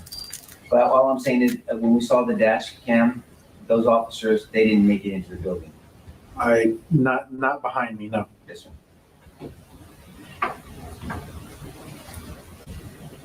Do you remember when the government asked you that calling SWAT is opposite of confronting a shooter? Do you remember that question? No. You don't remember that question? I don't. It's not surprising that he doesn't remember one of the questions he gets asked in direct. So I don't think he's being a weasel here. It's just, yeah. Well, then I'll remind you of the Sure. question. The government, Bill asked you, Mr. Turner asked you, calling SWAT, that's opposite of confronting the shooter. He asked you that. Okay. And you seemed befuddled by it. You seemed confused by it. That's a confusing statement question. Did you agree? I was confused by, I know what you're saying now. Yes, I was I mean- confused. Maybe that's probably why I don't remember. Yeah, well, it's forgettable. And so all I'm saying is the fact that if someone's calling SWAT, you're not cowering or running away. You're following orders because you've gone as far as you can go in a circumstance. You've put yourself in a fatal funnel. You've put yourself in danger. You've Yes. drawn your weapon. Everybody is halted because now someone is barricaded. Officers have taken rounds, and your chief says, go call SWAT. That's not someone running away from danger, is it? No.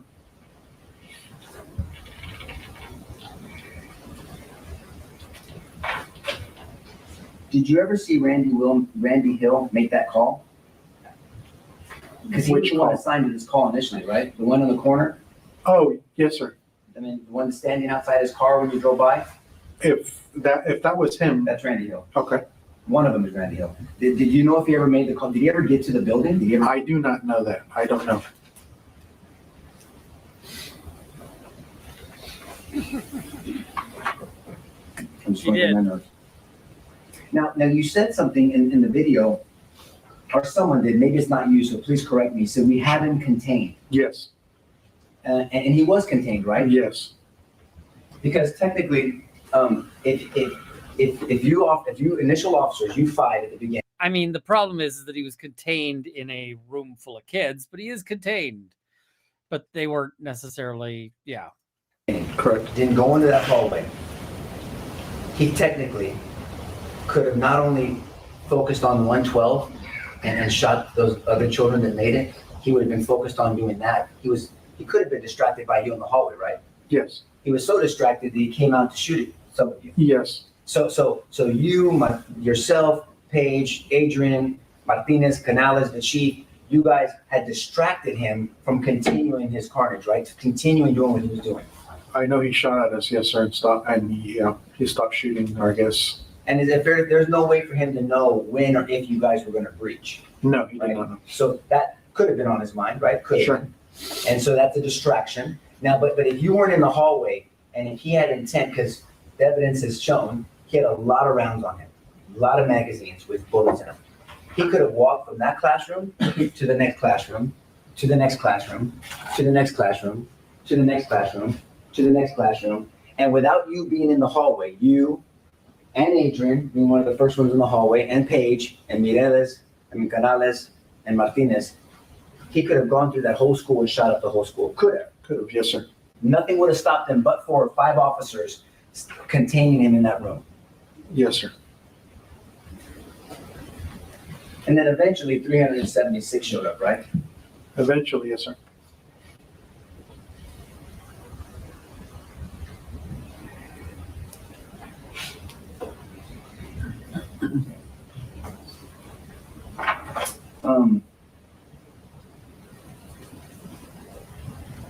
Now there was a period of time in the video where the government asked you about Adrian holstering his weapon. You remember that? Yes, sir. Where was Adrian when he holstered the weapon? He was on the south. God bless you. Where was he at? He was on the southeast corner. of the building. Southeast corner, inside or outside? Outside. Outside. Was there any gunfire going on over there? No. Do you always have to worry about crossfire, friendly fire? Yes, sir. So if you don't have a threat in front of you, is it prudent and reasonable and per training that you holster your weapon if there's not a threat in front of you? Yes, sir. I mean, you don't want to be walking around with a gun in your hand when you're not actually using the gun. And the other thing is, if you have experience with a gun, you can draw it pretty quickly. But like, he's not near the threat, so why would he have his gun out?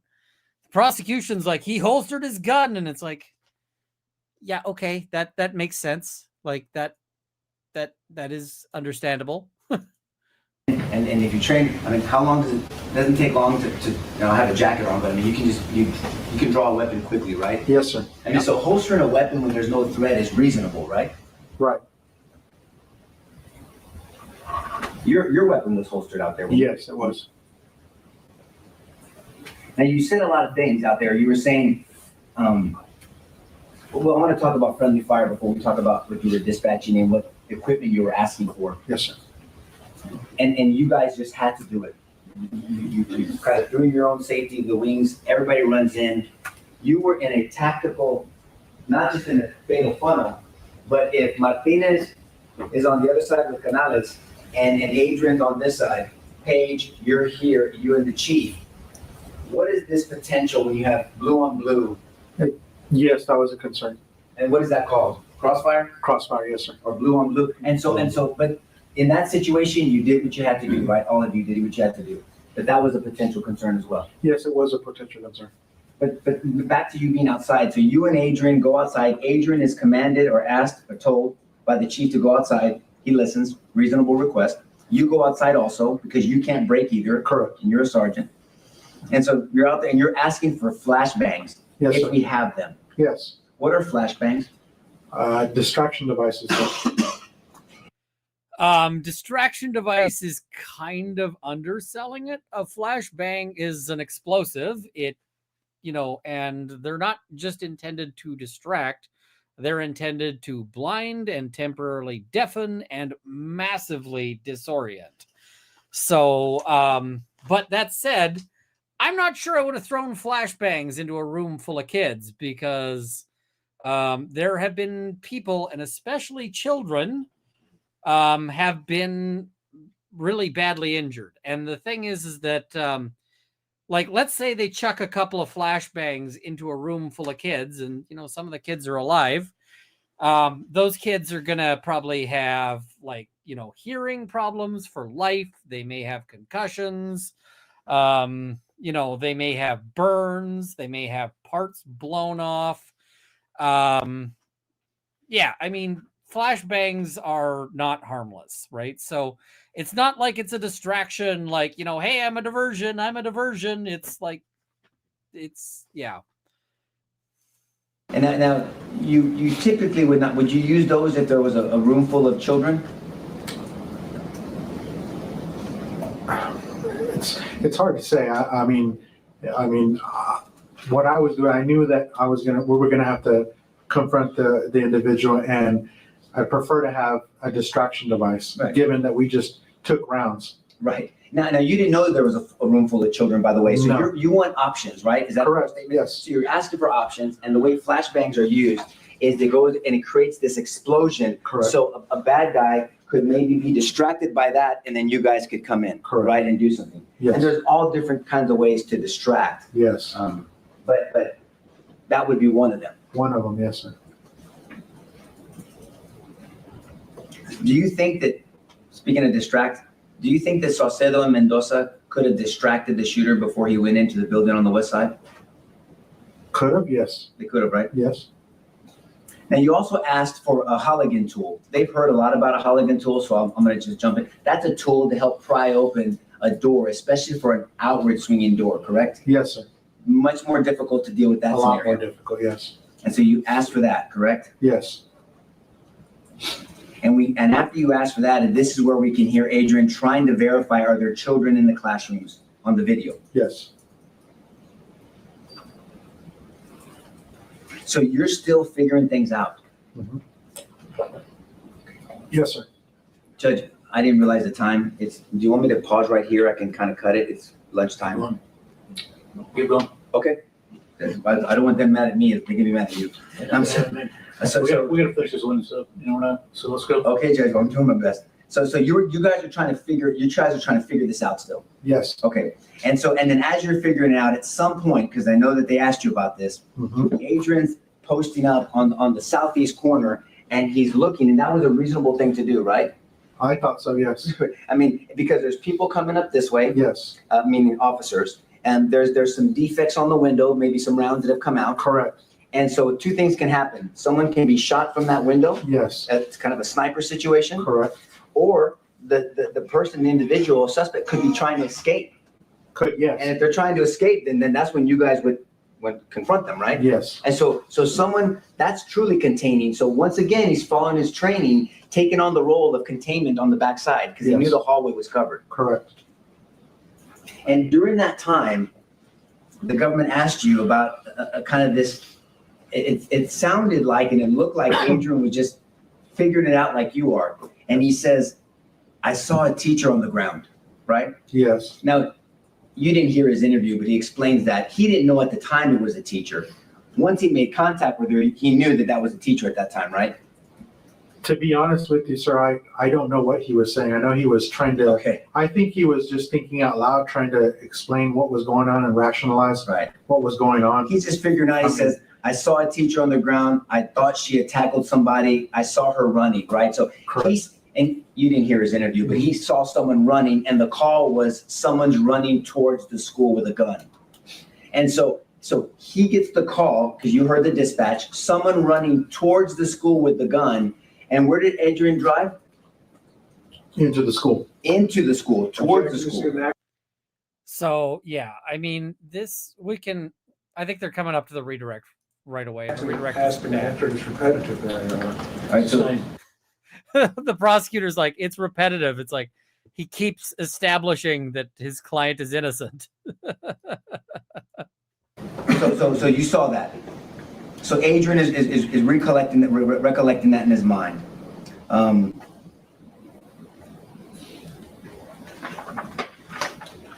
That objection was basically, stop, I'm already dead.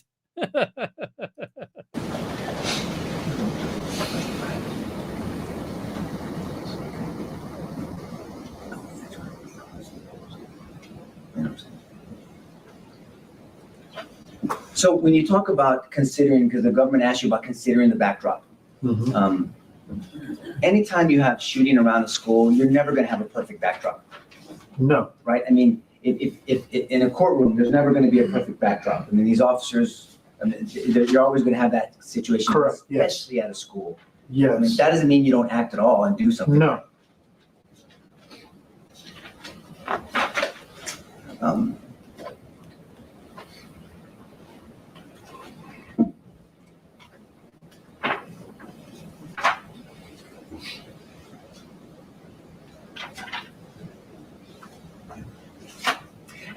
And from your knowledge, you know, and from what you experienced, you saw Adrian act, correct? I'm sorry?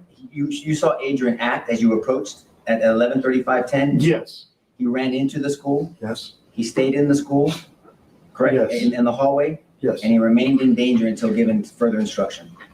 From what now we played from the video that we saw, the dash cam, or body cam, yes. Thank you, sir. Pass the witness, Judge. Continue. Yeah. This is the case of the state versus Adrian Gonzales, correct? Yes, sir. And we've been here 2 weeks talking about Adrian Gonzales, correct? Yes, sir. So can we start with Adrian Gonzales that day? Yes, sir.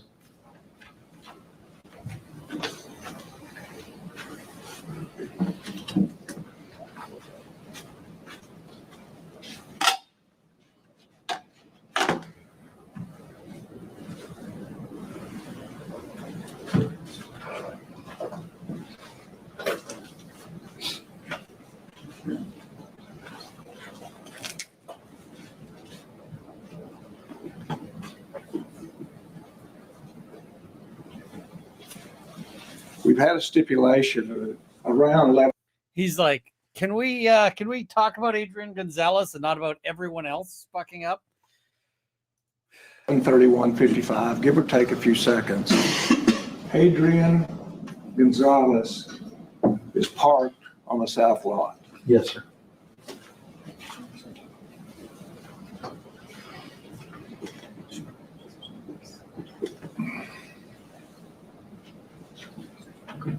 We have a stipulation that the gunman entered the west wing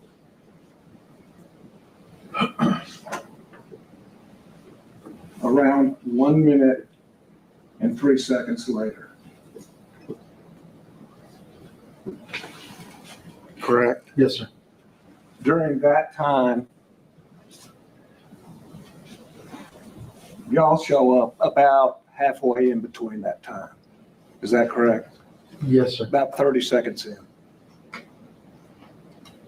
We're like literally shaving seconds here. Okay.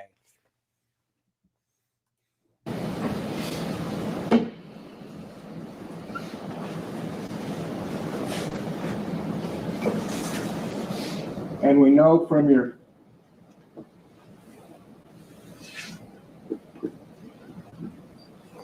I'll make sure I have that photograph.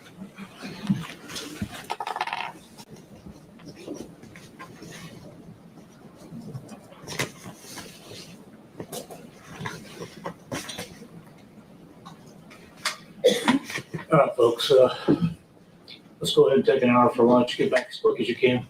We'll see you back in an hour. Remember my instructions. All right, so they go and take an hour for lunch, and then after they take an hour for lunch, there's a juror who's got a sick wife, and the sick wife is, yeah, they have to, call things off because, that's what happens when you've got a juror with a sick wife, and so that is the end of it. We can watch that real briefly.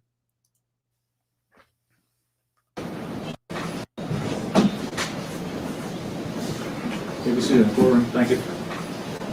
Members of the jury, my apologies. Something's come up that's beyond our control. A juror's wife has been taken to the hospital over lunch, and he's at the hospital. We don't know the status, and we do have alternates, but the problem is we need to know the exact status and his ability to be able to continue to serve before we impanel an alternate under the law.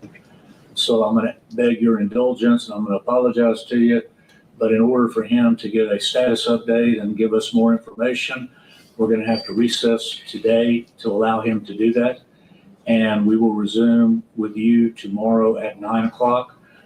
He's going to hopefully be here tomorrow at 8:30 to update us on what his ability to serve is. So remember my instructions, and please don't discuss the case with anybody. Don't listen to anything that may be in the media or watch anything that may be in the media.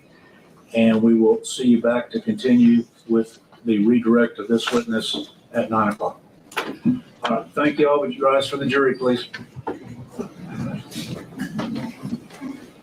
So that's it. That's all of it. And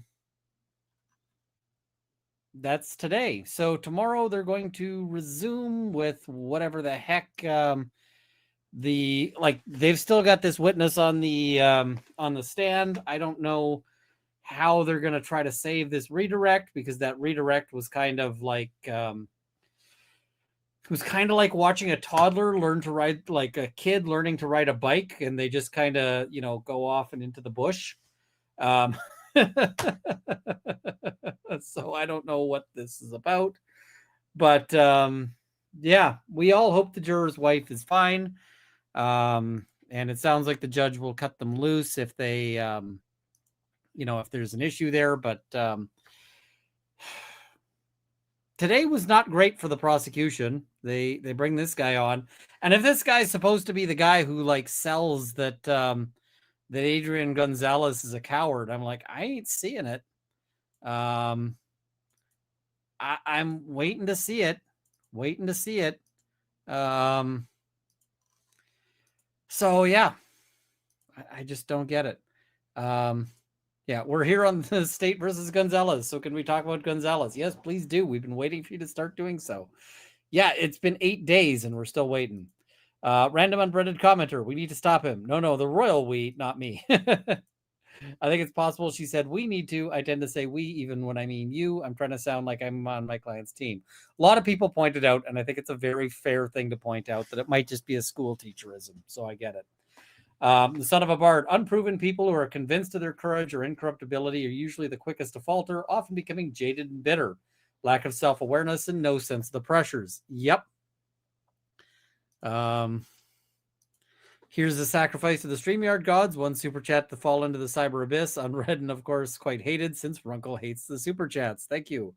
Sandy says, I like the fact he was so empathetic with them. Yes. The defense team has been really good with the witnesses, like really good. Thank you, really, Catman. Thank you for the 10 gifted memberships. If we send care packages to the hospital for the juror's wife, will that work? No, they won't. They won't get them to her. And if you send care packages to the hospital, that'd be a bit weird. Do not send care packages to the hospital. Do not anything involving a juror, like, for the love of God. Miss Krista H., thank you for the gifted membership. Equality, I'm starting to really hate this prosecution team. Yeah, I get it. I mean, right now, if a prosecutor or if a juror called me up and was like, hey, I want to talk, I'd be like, call me when the trial is done, but bye, click. So, I mean, I would love to, I'd love to interview a juror afterwards and find out what they were thinking. But, yeah, not going to happen until after the trial, and certainly probably not even after the trial, because I have no way of getting in touch with a juror. But I mean, if a juror after the trial watches this and is like, hey, I'm super curious, then, call me, or rather email, most likely. Vez from Quebec, I'm suspecting I'll be a mess in an emergency situation, but I have training in it. Yeah. Video of flamethrower in the zombie outfit, please. I don't have the zombie outfit assembled anymore. Be Liberal, thank you for the 5 gifted memberships. I have the tire strips in a box, but they're not assembled. I might have to do it. So the camera is very unflatteringly aimed at his gut. That suit might be better unbuttoned. Yeah, that was not a good camera angle. Someone tell this man to unbutton his jacket. There's a lot of that. Oh, I can't use Potter emojis in a super chat. I am sorry. Hey, hi Ian. I hope your New Year is going well. Thanks for covering this. Thank you, J. Michael RN. It's good to see you. I haven't seen you in a bit. Yeah, this one is important. So for the Potter story, and thank you for the live. We came close to the Potter story, so I'll give you the Potter story. My cat loves to hear of a dog in trouble. Dr. Laposada from the Win, Team Potter, thank you. Kimchi Forensic Homeopathy, going to be making any more batches of hot sauce anytime soon. I'm trying. I want to get some hot sauce on the go, so yep. Random unbreaded commenter, mediation only works if everyone acts like adults. It wasn't, yeah, I'm not going to get into it. Mysterica Claus, thank you so much for becoming a member. Ninja says, I'd love it if you and / Rob team up to analyze what I think is the best prosecution opening for trial I've ever heard. Can I email it as a show idea? Absolutely. And I think I actually saw that you sent that email. So, yep. Random unbreaded commenter, me at the start of trial, get the horses for this example of lowered academy standards. Me now, still get the horses, but for the POS prosecutors. Random unbreaded commenter. Apparently, YouTube says rope is a no-no word 99% of 99% of the time. Yep. Hollister, suit, tie, and elf ears are definitely needed. I might have to bring the elf ears. Appreciate it's your channel. Thank you so much. What is it? Birdma Girl, thank you so much. Really appreciate it. And Slovak Girl, thank you so much. Very, very generous. Thank you. All right. So I told you about I would share a Potter story if we hit the goal. We didn't hit the goal, but we're going to do the Potter story anyway. So here's the Potter story. Mrs. Runkle, I was working from home today. I was appearing by a Zoom court and so forth and doing those things. But I was working from home. And so Mrs. Runkle was working at the office. So she went out and then I let out Potter into the backyard. Now, Mrs. Runkle missed closing the door properly, like the back gate. And so Potter went on a little escape. And the way I found out that Potter went on an escape is that right now the my doorbell camera at the front has been overly excitable about the notion of packages being delivered. And so, like, anytime anything moves, it's like a package has been delivered. And so I check to see, like, a package has been delivered, and I go and I pull up to see, like, what the package is. And I see a dog run across the front lawn. And he's supposed to be in the backyard, not the front yard. And the front yard's got no fence. So I'm like, oh, shit. So I go out looking for him. And the first thing is I go look in the backyard to see, is it Potter? Or is it some other dog? And Potter's not in the backyard. And I'm like, oh, shit. And I go to the back gate, and the back gate is open, and Potter is gone, baby, gone. And I'm like, oh, shit. So I start looking for Potter, because normally Potter is like,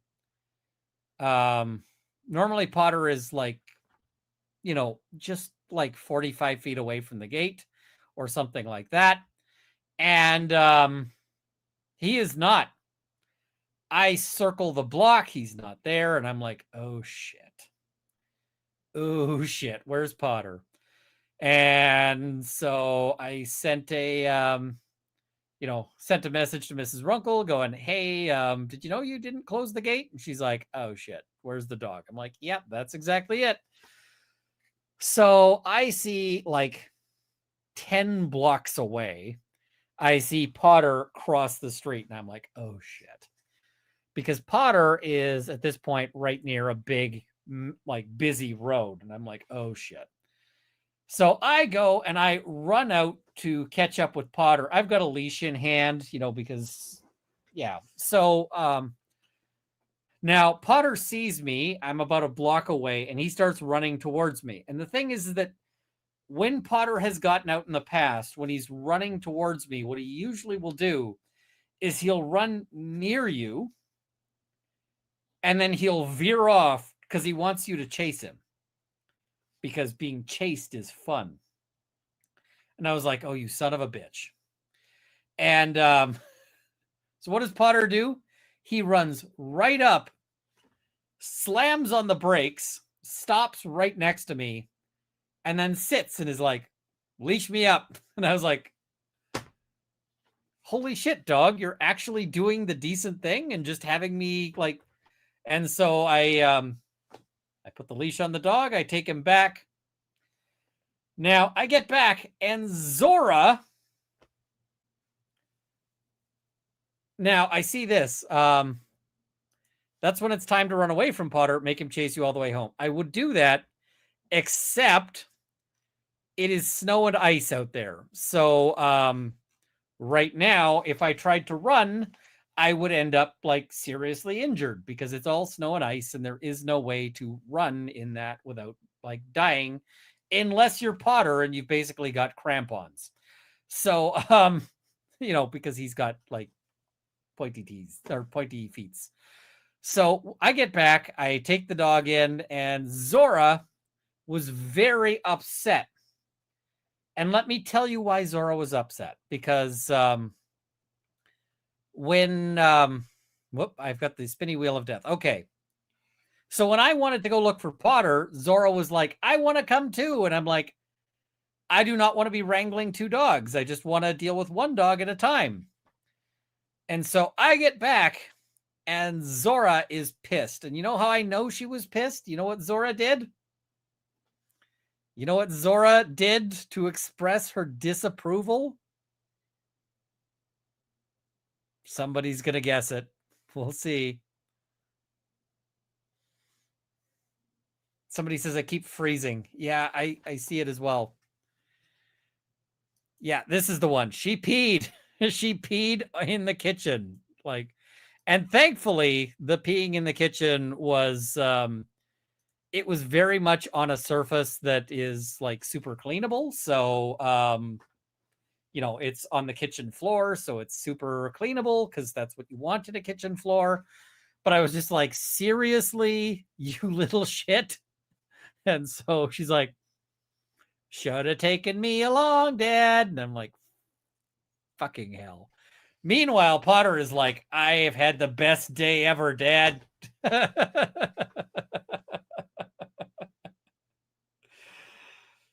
So, yeah, it was a fun day. So, yeah.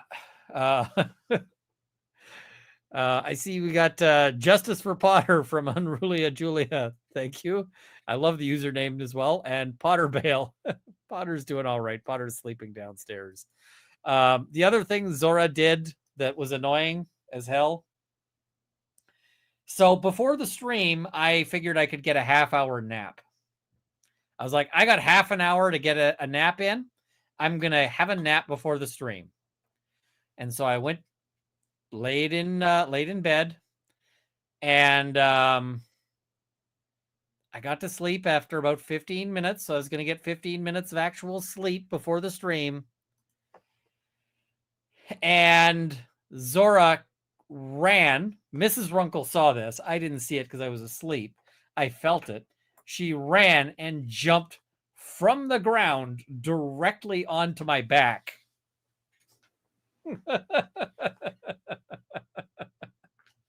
And suddenly I'm awake because, like, holy shit, that hurt. And I wake up and Mrs. Runkle's like, yeah, she just jumped on you. And I was like, yeah, I know, but like, what the fuck? And she's like, yeah, she just ran and jumped on you from the ground. And I was like, and the thing is, I have no idea how she's able to jump onto the bed from the ground when she's like super fat. She's gotten like massively fat right now. And so like she is still chunky, and she just, yeah. So my back is not the greatest at the best of times. It still really hurts. And yeah, it was a moment, I guess. So yeah. What is it? She's trying to prove she doesn't need to diet. That was not a proof. If she wanted to prove that she didn't need to diet, the way to do it is not by jumping on me, because when you're jumping on my back, it suggests more diet, not less. Like that suggests I want you to be lighter if you're gonna do that. So yeah. But and Michigan Farm Boy, son fell out of the tree and split his scalp. Ooh. All right, I'm still freezing. I'm gonna try to kill the VPN. All right, so hopefully that it says son fell out of a tree and split his scalp. I remained calm. I have hope for more severe situations, but flying bullets are very different. Also, echoes around farm barns when shooting make telling direction very hard. Verified. Yep, absolutely. And the thing is that the more shit you deal with, like the more chaotic situations you deal with, the better you're going to be the next one, right? So it's good to practice those. All right, I will let you guys know where I'm going to be tomorrow. It might be here, it might be somewhere else. I might be able to do a late. I might be able to do a later thing. I might not. We'll see, but we'll figure it out. So thank you all, and I will see you soon. Good night.